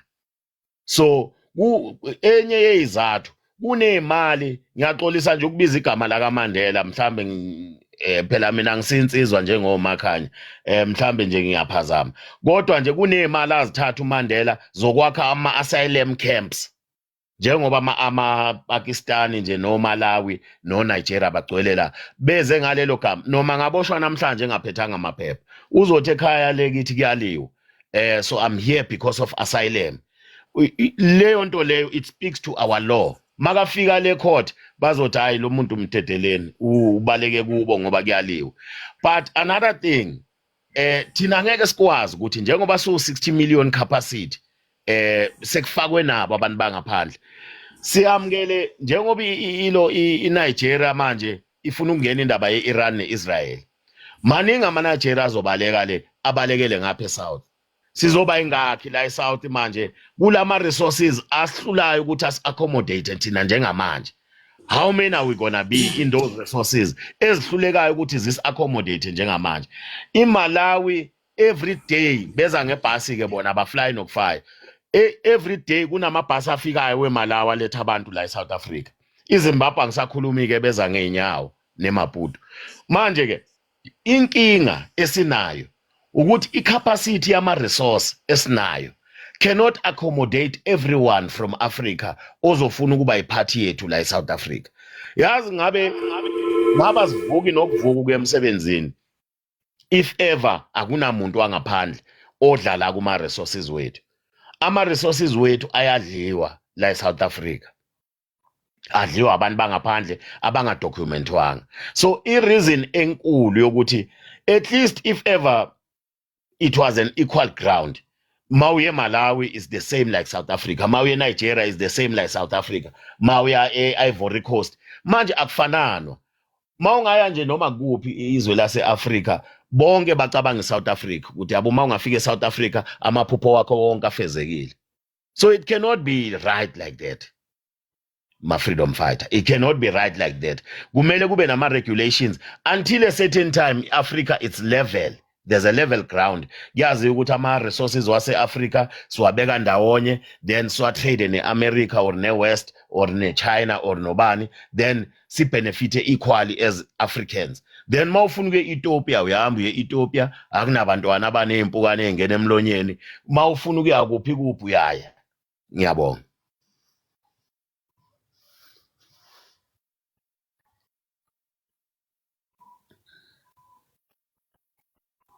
Aliyezwakala nkabi yami. Uyazi mina khona into engeke ngiyiqaphele nje mina as a South African. Uyazi ngeke ngifisa ukuye eMozambique. Uzwa abantu kuthiwa kumnandi eMozambique what. But angifisi ukuyohlala eMozambique. We understand leyo. Angifisi ukuyohlala khona. Ngingaya nje ngiyovakasha. Ngicabanga uma ukukanjalo kusuke ku right uma sizohlangana kanjalo. Even if akhona ama chances ukuthi ngiyosebenza eMozambique. But angi-apply ngilinda i-proper documentation yokuthi bangivumele ezweni labo. Futhi ama-documents kufuna ngiwenze ngisengala ngiwenzela uku-applyela ukuyohlala ngale. Yabona? Hayi ukuthi ngizowenza sengila, mase ngiboshwa bese ngithi mina ngisa-applyele kwa-Home Affairs ngilinda amaphepha. And then ngi-apply sengila kodwa ngithi bese ngiboshwa nginabameli futhi khona la ngibathole sengila abameli. Ngikhisho kuthiwa angisalindile lokhu njani. Kuthiwa enkantolo kuthiwa hayi kulindwa amaphepha, kulindwa Home Affairs ezoletha ilokhu njani izinto zami ukusho ukuthi ngisalinde amaphepha okubala. Kodwa ngi-apply sengila njengaliphi ilizwe. Hayi leli izwe lethu basifeyila. Ngwenya mfethu iproblem la ile yabo iproblem bafethu esinayo kakhulu ngokwami ukucabanga yabo ngokwami ukucabanga mhlambe ke inga-apply kona wonke umuntu yabo ukuleka ukwenza ucwaningo olufanele uzona zonke izinto esizikhulumayo yabo. So mina mfethu mhlambe ngwenya Mongang understandisa mhlambe njengamanje you are allocated to ECBD. I understand loo nto uzisondeze kwi-CBD. Isizathu esenza ukuthi uzisondeze kwi-CBD it's because lapho khona umnotho. Angithi ayizwa loo nto leyo. Yeah. So into engizama ukuyichaza mhlambe ngezinye indlela we Mr. Ngwenya ukuthi Mr. Ngwenya ngiyasizwa isikhalo sakho ukuthi mengavu uthi mangase avulwa amabhoda bonke labantu bazogcwala la we understand loo nto then ama resources ethu uchaza ngendlela uchaza ngayo ngithanda ukukuphikisa lapho yabo. Okay le nkinga esinayo yamazwi lawa umakhelwana agcwala la iqale since kwangenile into zane ANC emandleni yaqala ya operator futhi ayikazi yeke unyaka nonyaka kuona wonke ama leaders akhona bani kuze kuzofika manje bayangena and babalwa ngama-million abantu abaqhamuka ngaphandle. So there is not even one you understand loo nto leyo okwazi ukuqhamuka ne-strategy sokuthi labantu abahambe then waba successful. Angithi understand loo nto leyo. Ngibuka-ke njengamanje mhlawumbe mengingathi uphethe noma uyibuke ngamehlo omqondo Mr. Ngwenya ubuke njenganawe nje uyabo njengoba mina ngithi usondele njengamanje kwi-CBD ukeduze ne-CBD wakhelene khona ingoba kunomnotho yabo. Mina ngithi kuwena into solution kulento esibhekene nayo njengamanje yokuthini ukuthi kugcwale abantu bangaphandle la. Ilento nina niyibona nina ukuthi yini isizathu sokuthi kugcwala abantu bangaphandle la. Mangathi awavulwe lamabhoda yayizwa loo nto leyo asihlukanisile Ngwenya. Ngicela ukubuza ukuthi yini engasukelwa yiNigerian lisuke lengakubo lishiya umndeni wayo linqamule lize la because isinkwa malisithenga ngo-20 rand la uyayizwa loo nto leyo olingana exactly ngalo nangakubo nje lizobe lisithenga ngawe understand kumele lisebenzele uTransnet ya understand lo le ngakubo we understand loo nto leyo liqashwe uTransnet mhlambe ilentozana iwage leyo iminimum wage yaka Transnet uyabo isho yo price isho kuzobe kufana nje nala we understand loo nto leyo. So yini inke ezosuka lo muntu ngakubo because leyo nto yodwa engenza ukuthi bonke abantu abagcwele labaphinde ngake makubo because lento abazoyifuna la nangake emakubo izobe isefana nalo isigwetshwa ngomthetho ofanayo we understand loo nto leyo. Mawubalekile kufana nani fana lento ukuthi mawubalekile ngale ubaleke ujomba umngcele uze ngala uthola ukuthi awusakhona ukubopheka ngala ayithi leyivuliwe la yonke lento lemngcele le then akusekho ukubaleka yabo cause sikenjani sizwe lento zile mengifuna izinto zako Nigeria ngikwazi ukuzithola kalula ngale kokuthi nami ngize ngibe ne visa. I understand. Can I come in? Oh, sure.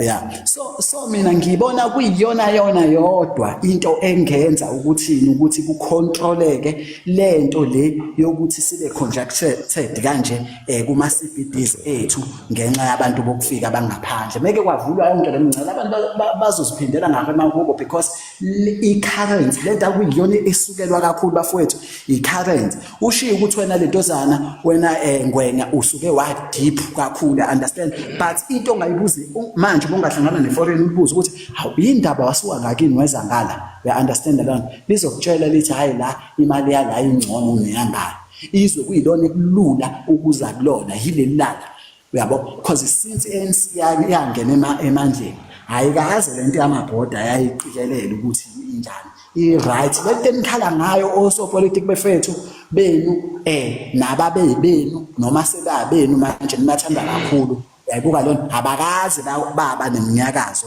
engcono ukuthi ingenza njani ingaforbid ukuthi bekwazi ukuthi abantu basuka kwabanye amazwe beze ngala futhi abakazi bayishaya imithetho yokuthi awasunge wonke amalentozanala ahambe bahlulekile ukhala umphakathi understand lento leyo so mina bafethu ngiyibona iyenza sense lento le ngiyaxolisa ukulula ngiyibona iyenza sense lento okuthini yokuthi amabhoda afesana avulwe ngoba vele lento ethi border ya understand lento le lento ethi border ikhona kwezinye indawo ile eSouth Africa kuphela la ingekho kwana vele avulwe yonke indawo hayi bavela sala ngicela ukuvalelisa bafowethu ngicela ukuvalelisa nje kini hayi sengishawa isikhathi la sengiyashayisa emsebenzini bengifuna ukushiya ugabhisa lo mbuzo ukuthi uyambona noma leme upresident walelizwe no ngeke akulula ukuthi uMalema ngabe upresident wakuleli lizwe because abantu ya understand lento le ekufanele ngabe bam understand kangcono uMalema baqinisa amakhanda ngamaboko layibona lento le so akukho lula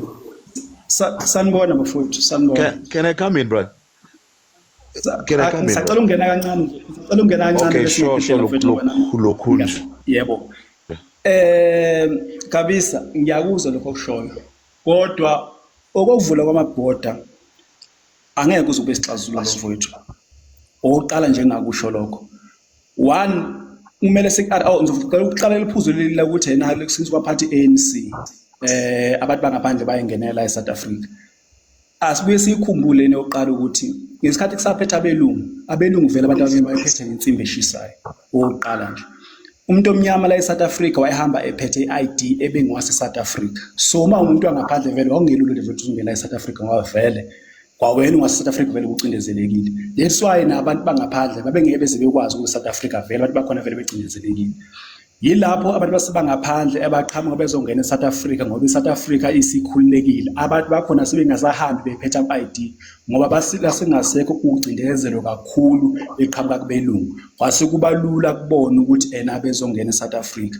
of which iANC nayo yaba nomthelela ngoba yathathi yavula kakhulu inhliziyo ekuthina bengeze bezongena okay ngizile point leli lamabhoda eyamabhoda futhi ukuvula amabhoda ayinto engeke izisiza ngoba oqala nje kumele sikunderstand ukuthi lo mnotho sikhuluma ngawo namhlanje esithi thina owethu udliwa ngobani usetshenziswa ngobani into kanje umnotho waseAfrika most of the time udistributwa abantu vele abamhlophe ama-China abelungu i-US umnotho waseSouth Africa awudistributwa yithi izathu ukuthi kube nzima umnotho waseSouth Africa udistributwe yithi yilokhu na thina asikwazi ukuzenzela izinto for example South Africa moja yabuka nje iyiphi thini products iSouth Africa esinayo asinazi imoto kodwa umnotho wemoto phethe eAfrika yonke abantu eAfrika bakwazile ukuthi bezakhele imoto zabo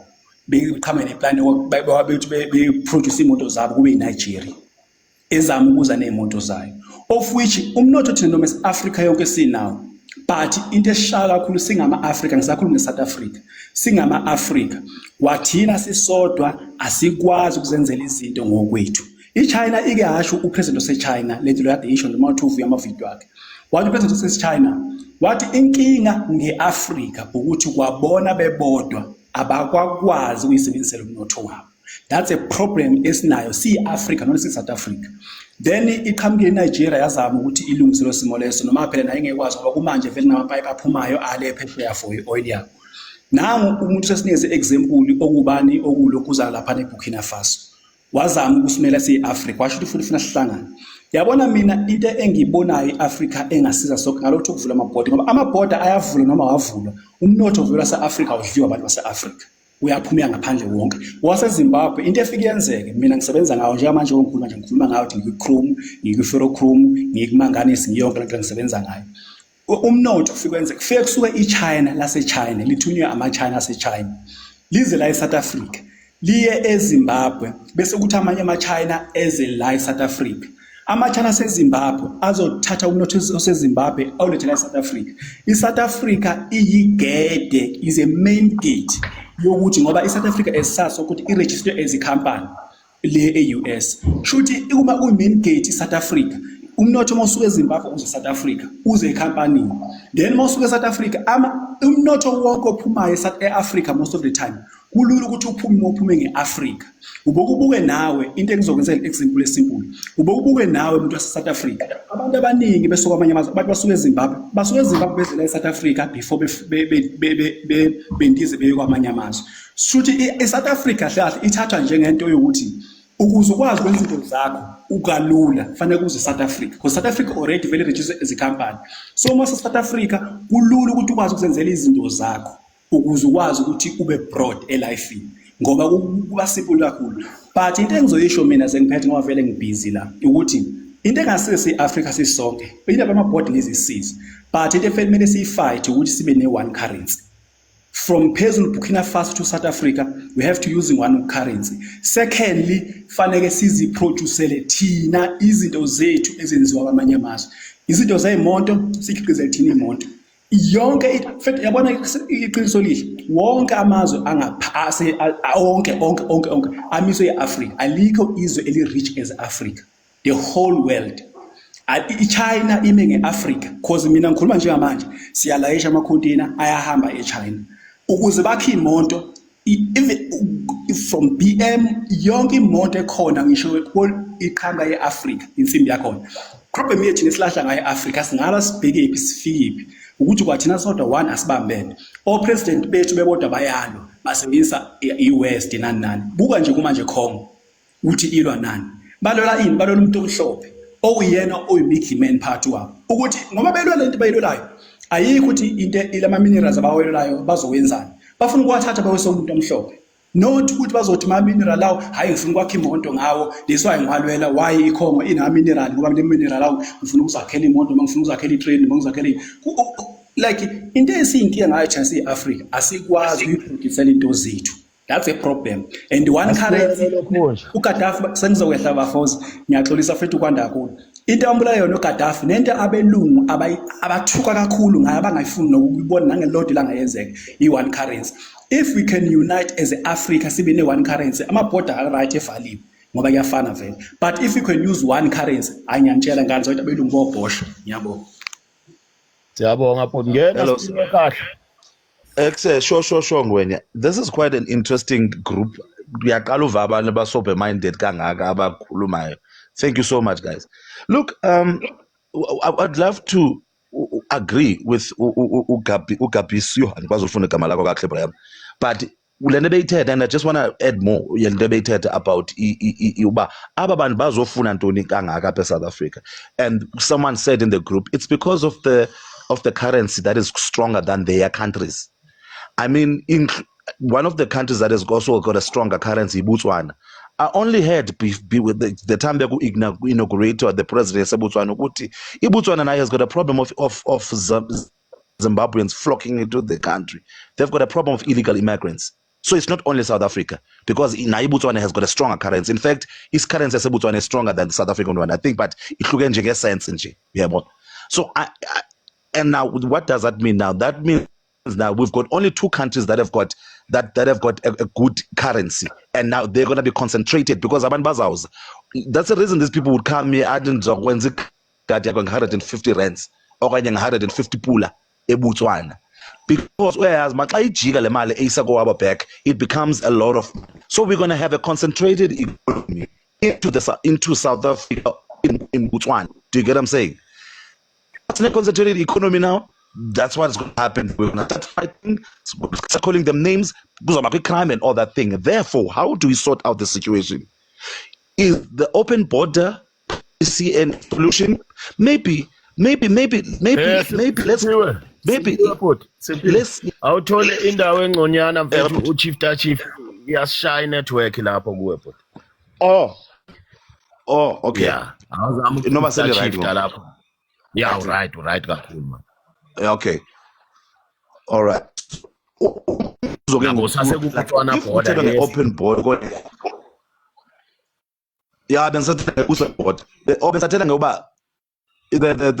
people jump into the Botswana border as well.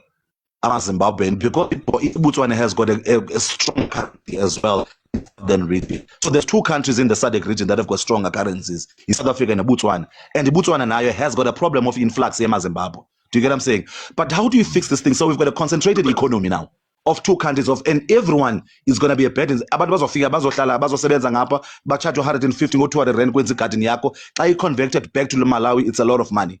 So we need these countries, this whole point of saying maybe let's have one currency to sort out this thing of people coming here. There's nothing wrong with SADC one day ivuke SADC region yonke ivuke city tina SADC region tina sonke. We are gonna have one currency and we're gonna back it with our commodities or our mineral resources, be it gold, be it diamond, be it whatever. And when you're doing that, that is 350 million people. When you do that, it's not easy now for the Americans and the Western people to come and give you sanctions because the money is only one. Do you get what I'm saying? Yeah. Rather than one country is going to come out and say, Zimbabwe, when you lose suit, is out, Tina Sifuni currency, you're going to be sanctioned. Those guys are going to kill you. They're going to crush you because you are nothing if we can't raise one. This is a good part that has been bothering me, guys. Kakulu. Guys, when we've got a problem. We don't have a black agenda as Africans. We don't have a black economic agenda. Even if kuthiwa nansi black economic agenda, nansi kuthiwa makunikwe umhlaba, nansi maku-industrializwe, nansi makuthweni, you reject that. Usuke uyovotela uMaimani, uyovotela uLedozo Hemben Mashaba, uyovotela uMani. That's DA light. DA is not going to help you in actually attaining real wealth. No, I'm not talking about SMMEs. I'm talking about really economy. We don't have a black agenda at all. That's the reason now Floyd and other people but we are missing the point here. During apartheid times, well before apartheid, Umlungu, Amabulos did not just become rich by the virtue of becoming rich. Those people were very poor in the 1920s. Up until 1929, 1930, kwahlalwa phansi white babizi conference. Kwathiwa, hey, my God, these people are very poor. We need to do something about them. And then kwazwa ne-recommendation, banikwe umhlaba. Then that's when the Sasol firms were born. That's when the Escoms were born. Baqashwa abantu, and then they had their own bank and all that thing. That thing worked. Kwathi kungenwa introduce the actual apartheid policy. Abelungu besidla nyani. That is a white agenda. Black agenda, even if we are trying to, let's have a state bank. Let's nationalize these things. Hayi uvakele mkhulu asinikeze abanye. Sanele Ganda. Sanele. Bhuti. Ngena mfowethu ngena. No, ngiyacanga ukuthi okwami sekuncane kakhulu abafethu sebekukhulumile okuningi ngoba inkinga eAfrica akusindaba yamabhoda. Amabhoda aright akhona ngoba even eEurope, eEurope amabhoda akhona kungenwa kulula uku-access ukungena uma ungena wazi ukuthi uyaphi. It's not like wonke umuntu ofuna ukungena uyangena nje aphinda aphume. Uma ungena kulula ukuthola ivisa yokungena emazweni. Ileyo mhlawumbe into esingayenza South Africa, but hayi ukuthi kuthiwe wonke umuntu ungena esinoma kanjani eSouth Africa. Mawuhalela nje uthi ngisuke ngeSwaziland ngiyangena ngiyaphuma ngazi ngizokwenza. Ileyo nto esinenkinga ya eSouth Africa kumanje. Yokuthi abantu bayayingenela bayiphumela. 2, I think into engasilamulela eyesibili iyo le ye one current kube ilento ye trade amalevi iAfrica ibe ne free trade between yona uma itradelana idayiselana ngoba enye yezinto mhlambe eyenza kube nzima ukuphileka la eAfrica. Hayi ake ngemela lapho. Yeah, Wesanele bafu. Wesanele.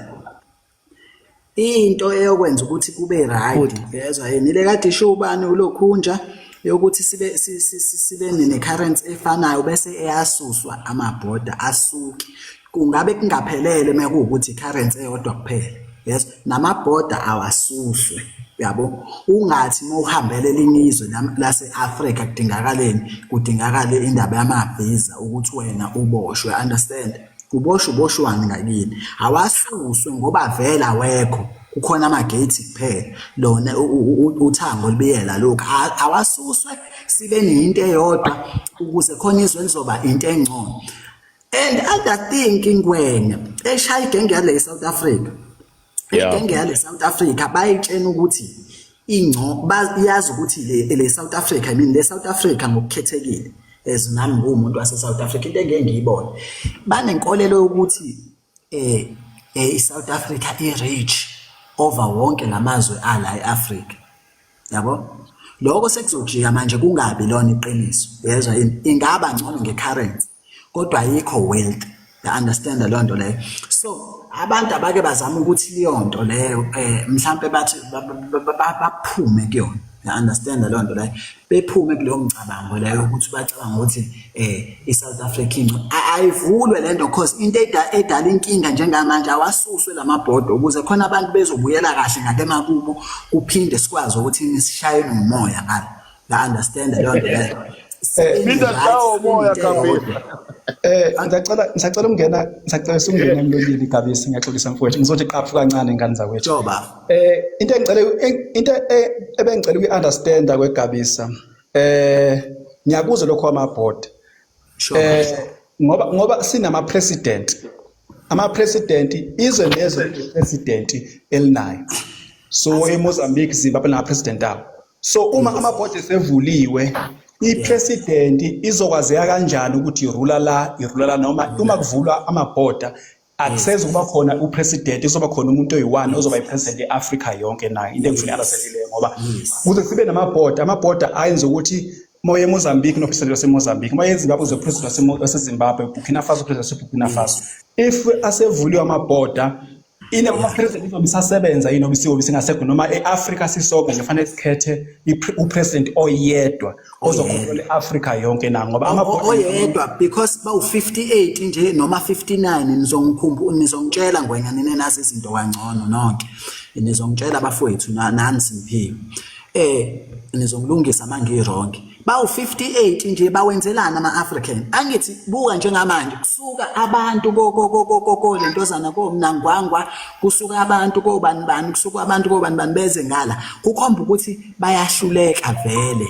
ya understand le nto leyo abantu babo bayahluleka ukubalentoza bayahluleka ukudeliver, ya understand le imfuno zabantu abababeka emandleni, ya understand le. So isidingo sokuthi sibe vele nenqwaba yo president asikho ababa ngalentozana la shonini bafowethu lento le abona bazoshiya ma prime minister exactly ngwenge baba ama prime minister lawo kubizona ikhundla banazo ngoba babona bengafuni ibo kanye abangafuna abantu la kwi-Crown Force bayayibona ukuthi lento le ingcono ngaphandle kwabantu bala eSouth Africa abake babuye bengafuni ukusondelana kakhulu nezinto zani zokwenza ama-research, understand le nto leyo bayayibona ukuthi le nto leyo i-right abantu abaphansi abantu laba abaphezulu ngobani babona ukuthi bazoluza le power le yabo abafuna ukuthi bafuna ukuhlezi be-occupy izihlalo lephezulu, you understand? Kuyazwakala Gadesi.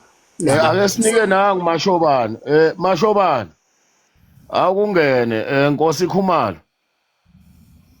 Hawu ngiyabonga wensizwa sanibonani. Yebo sabona. Umfo kaMakhanya ubalekile uvule nje lapha lento yakho ayisehamba. Hayi ngathi uthe usangene khona abelunga sangene kubo naye. Ngithi uMakhanya ngibongele. Hayi uzobuya umbone. Ngiyabonga ukuthi asilethele ilokhuzane. Ngiyabonga ngithi ngiyabonga ukuthi asilethele ilokhuzane inkulumo emnandi kanje eneyihlaziya lana. Ngilokho ngiyilandele. Hey umuntu usuka into emphatha kabi nje la kwezepolitiki. Hayi lamaqembu asemaningi kanjena phakathi kwethu sisizwe simnyama. Hayi angiphethe kabi lamaqembu ukuthi akulokho kusungulwa amaqembu engathi laba bantu abasungula lamaqembu inhloso yabo i1 ukuthi belawule izisu zabo egameni lokuthi basiza thina ngoba sihlupheka. Lonto leyo ngiphatha kabi safa amaqembu amaningi ekubeni noma sekukhona kuthiwa hayi ahlanganeke noma lamaqembu ahlangane libe ahlangane ngaphansi kwelokhuzane kwesambulelo esisodwa. Abafuni abantu nomunye umuntu ubhekale neqembu lakhe. Kanti vele ke ubandlululo lwaliqhamuke nento yokuthi akube ne-divide and rule ukuze sibuseke kahle. Manje masihlakazeke kanje nibona ukuthi njengesizwe simpisholo kukhona lapha sizoya khona. Lento le ngiphathe kabi wensizwa. Ngigugile mase ngimngaka mina ngimdala ubandlululo ngilwazi kahle. Besijahwa la eGoli njengeinyamazana. Sijahwa uhulumeni ubandlululo. Mayefika lamadoda ipolitiki ngizalwe ingekho ipolitiki. Emaqembu wonke evala umlomo. Uma evula umlomo esikhundleni sokuthi ngabe kuyahlangana nomunye usungula ilokhuzana iqembu lakhe. So ngithi kinina ipolitiki kimina ngiyibona nje sekuyi-scam. Ngibona kuyi-scam ngempela angisazi umuntu uthi usathi uyamlandela uza kahle uyothi umbona nanguya usekwenye indawo sekushiye kanjalo wena manje ukhohlwa ukuthi uzolandela abani-ke manje yabo nje manje hayi mina sengilahlekelwe yithemba kubantu bezepolitiki. Sengilinde nje khona ukuthi sibone ukuthi kuyiwa kuphi hayi kodwa nje angifuni ukunikhohlisa insizwa. Nguphume nje lapho Mbulazi ngingakukhululeni. Uyazi nalo ipolitiki le njengoba uyibeka nje njengoba ingasathembakali ngeke uye kumsebenzi osebenzayo uthi ngiyoba uminister noma ngiyoba imeya ngoba ungaba imeya namhlanje kusasa usususiwa sesiyimeya. Le politiki nje njengoba uyisho iyi-scam engasazi ukuthi siyolungiswa kanjani.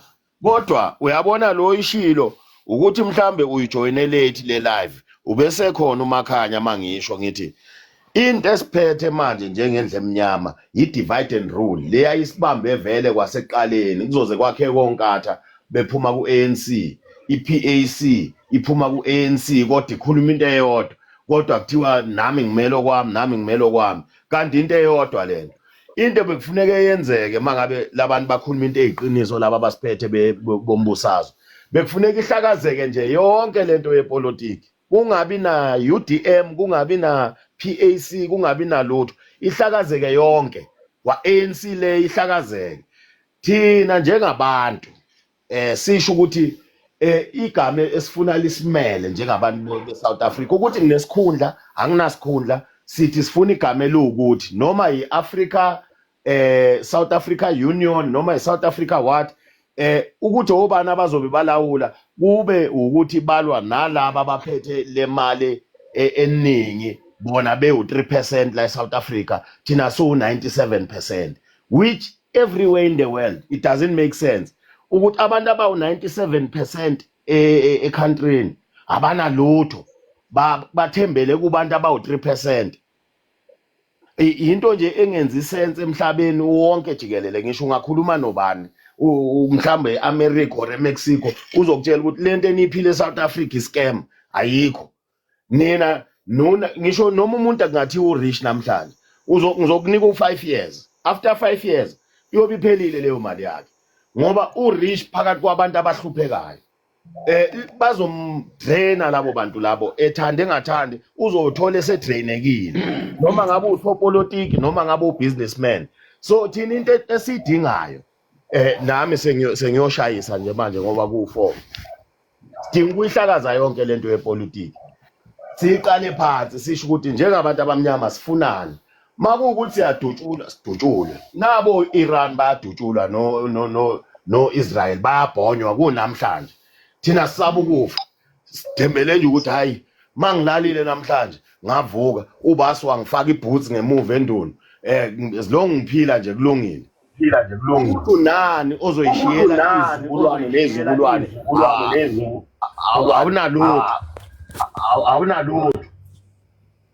Ngiyezwa Ntimande ngiyabonga mfowethu njengoba uyihlaziya nje. Ngiyazi nina nisebancane thina hayi siyabona nje manje sesidonse kakhulu into esengiyilwela manje sengilwela izingane zami ukuthi mangihamba manje zosala ziyini kuleli zwe elinjeni. Ilokho nje kumphethe kabi ngempela ukuthi ulokhuzana uGaddafi iWest isiphethe kabi. iWest ayifuni ukubona siphumelele. Ulokhuzana uGaddafi wathi eqhamuka nalombono uphi namhlanje izwe lakhe belinothe abantu bakhona bekunemali abayitholayo ku government ugesi bebengakhokhi lutho bebewuthola mahala kodwa iWest yanethi yabona ukuthi ukhulunywa le ndaba ye one currency elokhuzene eAfrica yavela yamsoconga uphi uGaddafi. Well panel sengicela ukubonga Kapesi ngibongile le panel lonke manje kodwa nangu uMakhanya usevele wabalela. Babubwenga before uphume babubwenga ngithe mengikhuluma ngathi mina inkinga yabantu base South Africa yazwa yini before uphume ungakaphumi khehla lami. Inkinga yabantu base South Africa abaclaim ukuthi bangcono. Ngicathi leyo nto ubonile ukuthi ngithe ubekusakhuluma nje esaqala ubekusakhuluma nje esaqala wena Gabisi uyabheda ufuna bonke abantu bazogcwala la eSouth Africa because vele aba understand yabona ngizama ukuyichaza ngendlela eziningi kakhulu yabo ngazama ukuyichaza ukuthi angeke usuke eZimbabwe uza la into isukela eZimbabwe isifana esuka yabo but mina abantu ba understand yabona ukuthi ngithi manje ukuthi South Africa ibinto engcono yabona Gabisa nje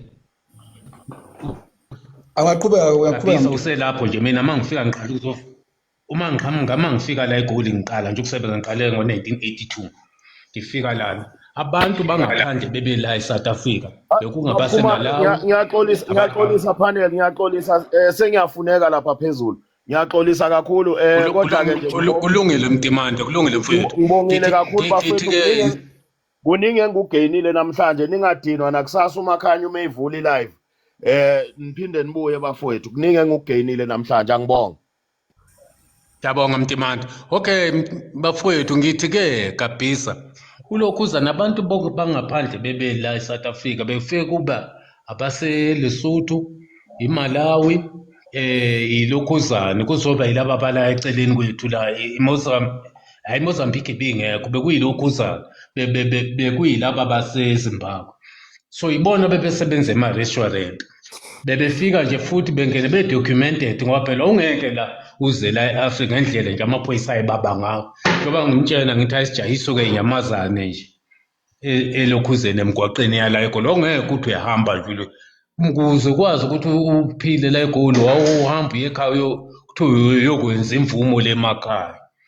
So ngisho lokho ukuthi-ke abantu vele abantu abamnyama banaleyo tendency ukuthi bangcono abantu bala eGoli uma ngifika babesebenza umsebenzi yabona uma ungena ubusika abaseGoli baphethe angisi ngepasi la beyinaka bona ukuthi angifika ngaphela ngepasi bawuyeka umsebenzi boze bebile emsebenzini ngo-August ngoba sekushisa babengasebenzi nje umsebenzi umningi ngalozo zikhathi ngoba phela sasihola lowo madlanyana ayincane.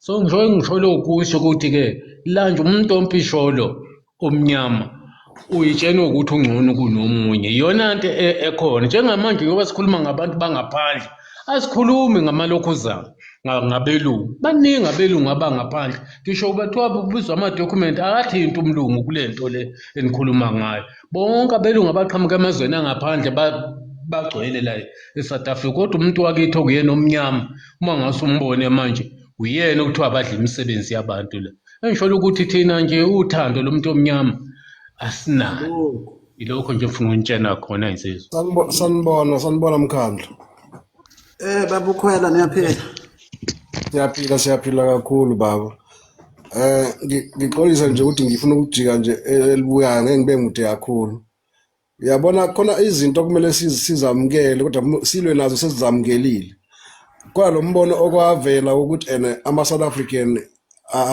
okwawuveza ngicela ugabhisa ovezile noma awukhomentayo iqiniso nje asilamukele ukuze sakheke into eyiqiniso asigwinyi baba ukuze sikwazi ukwakheka impakamo vele ezama South African sinayo lokho nje ngifuna ukusho ngoba sinawo ngempela ubandlululo futhi sinalo sisodwa sibamnyama sibayeka belungu bese ngigxuma lapho ngihlala kuleyo ukuthi ayikho into ebaluleke njengokuthi thina siyisizwe simnyama angizogcila kakhulu kumaZulu kodwa ngizokhuluma ngawo kancane ukuthi ngeke siyilungise indaba yepolitiki singakahlangani thina njengoZulu sisodwa ngeke sikwazi uyilungisa lo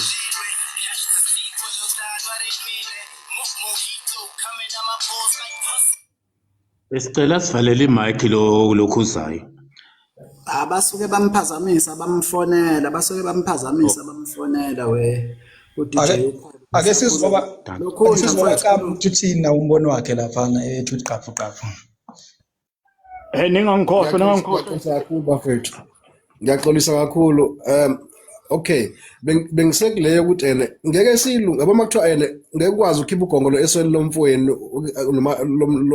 lomunye ungalikhiphi lo olukuwena asikhohle indaba yeAfrika yonke bayilungisela abantu ngaphandle ake siqale la ohlangweni lwethu njengamaZulu ke silungise la ngoba uyabona bonke abantu babona namhlanje bengamabutho beyinhlaka ezahlukene ebukhosini aba represent thina sisonke and kumele kuqala silungise le yethu yohlanga nabakaXhosa balungise yabo yohlanga before singene kwipolitiki ngoba epolitiki iyoshaya mawukuthi thina njengohlanga lwamaZulu asihlangene nolamaXhosa asihlangene ngikhuluma kanje ngibala namaXhosa nabanye nabeSuthu nabanye ngoba njowanila nje amsure ukuthi akona amaZulu kuphela bakuye ngayizwi language kodwa ayifani ayikho into ebaluleke njengokuthi siqale la einyaweni before siyolungisa inhloko ngoba la iSouth Africa iyodwa idayiswa ngizokusho ngesibindi futhi nento eniyaziyo nani idayiswa uhulumeni ngokusobala zonke izinsuku masibuka imedia idayiswa amakhosi ngokusobala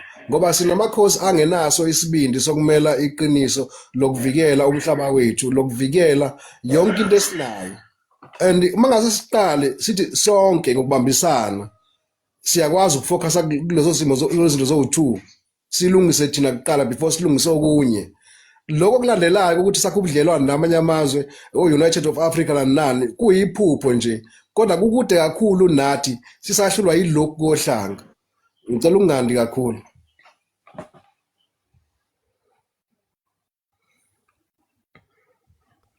ngena esho ke sizwe futhi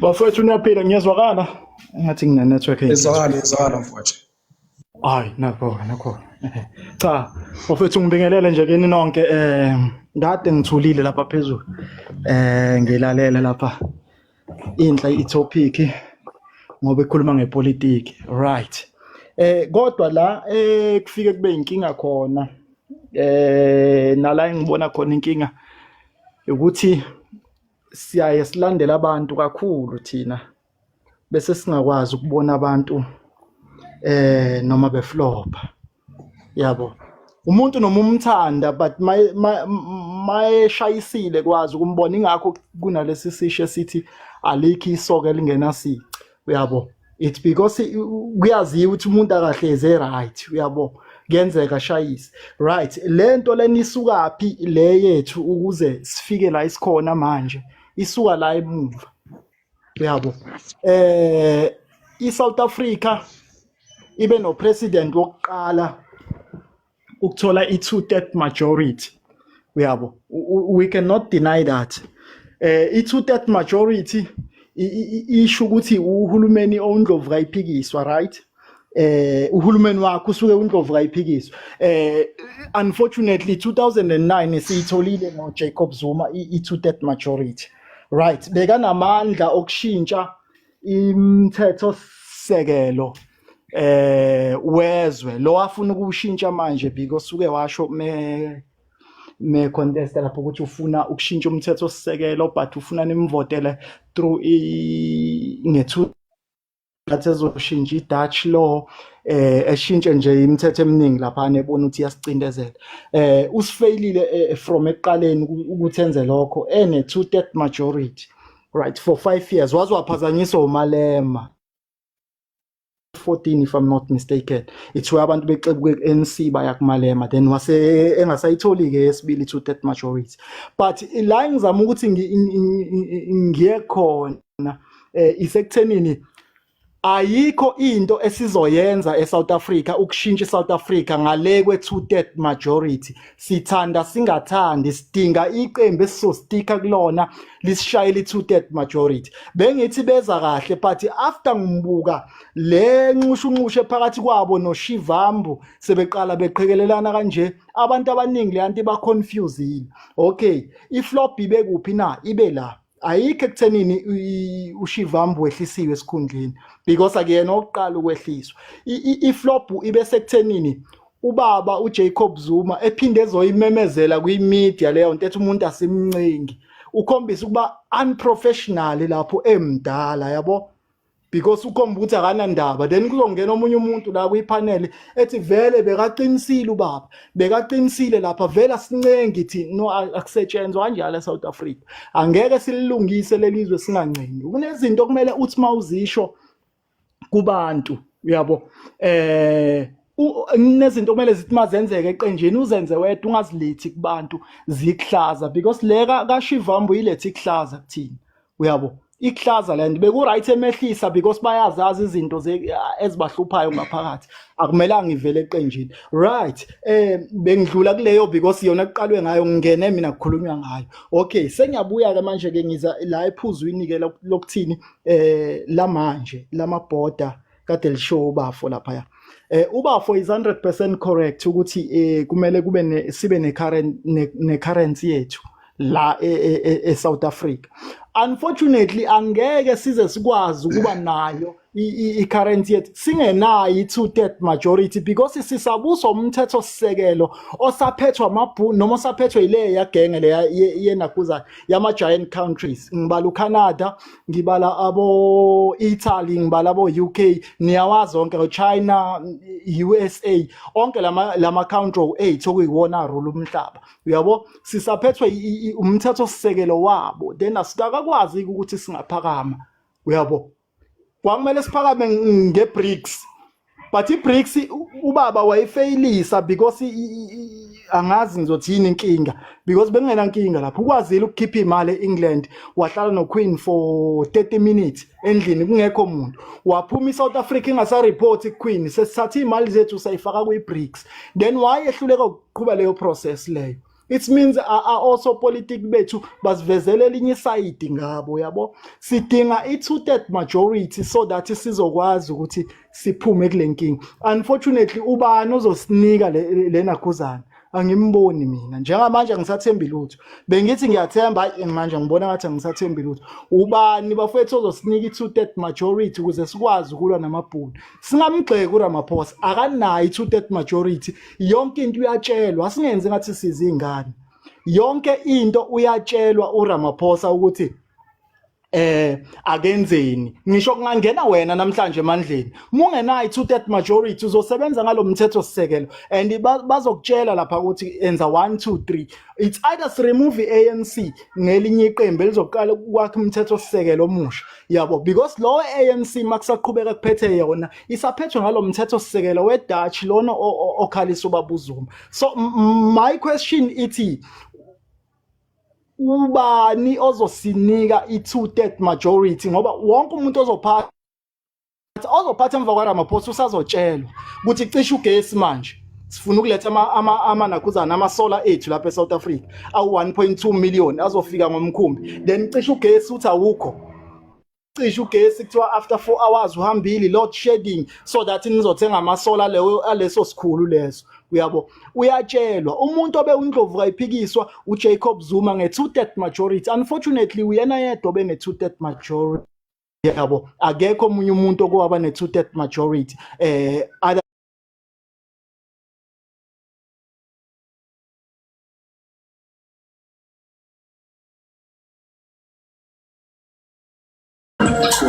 because we have to give others a chance. He has 5 kids. Kids, I haven't seen them. Wow, that's sad. That's sad. That's sad. That's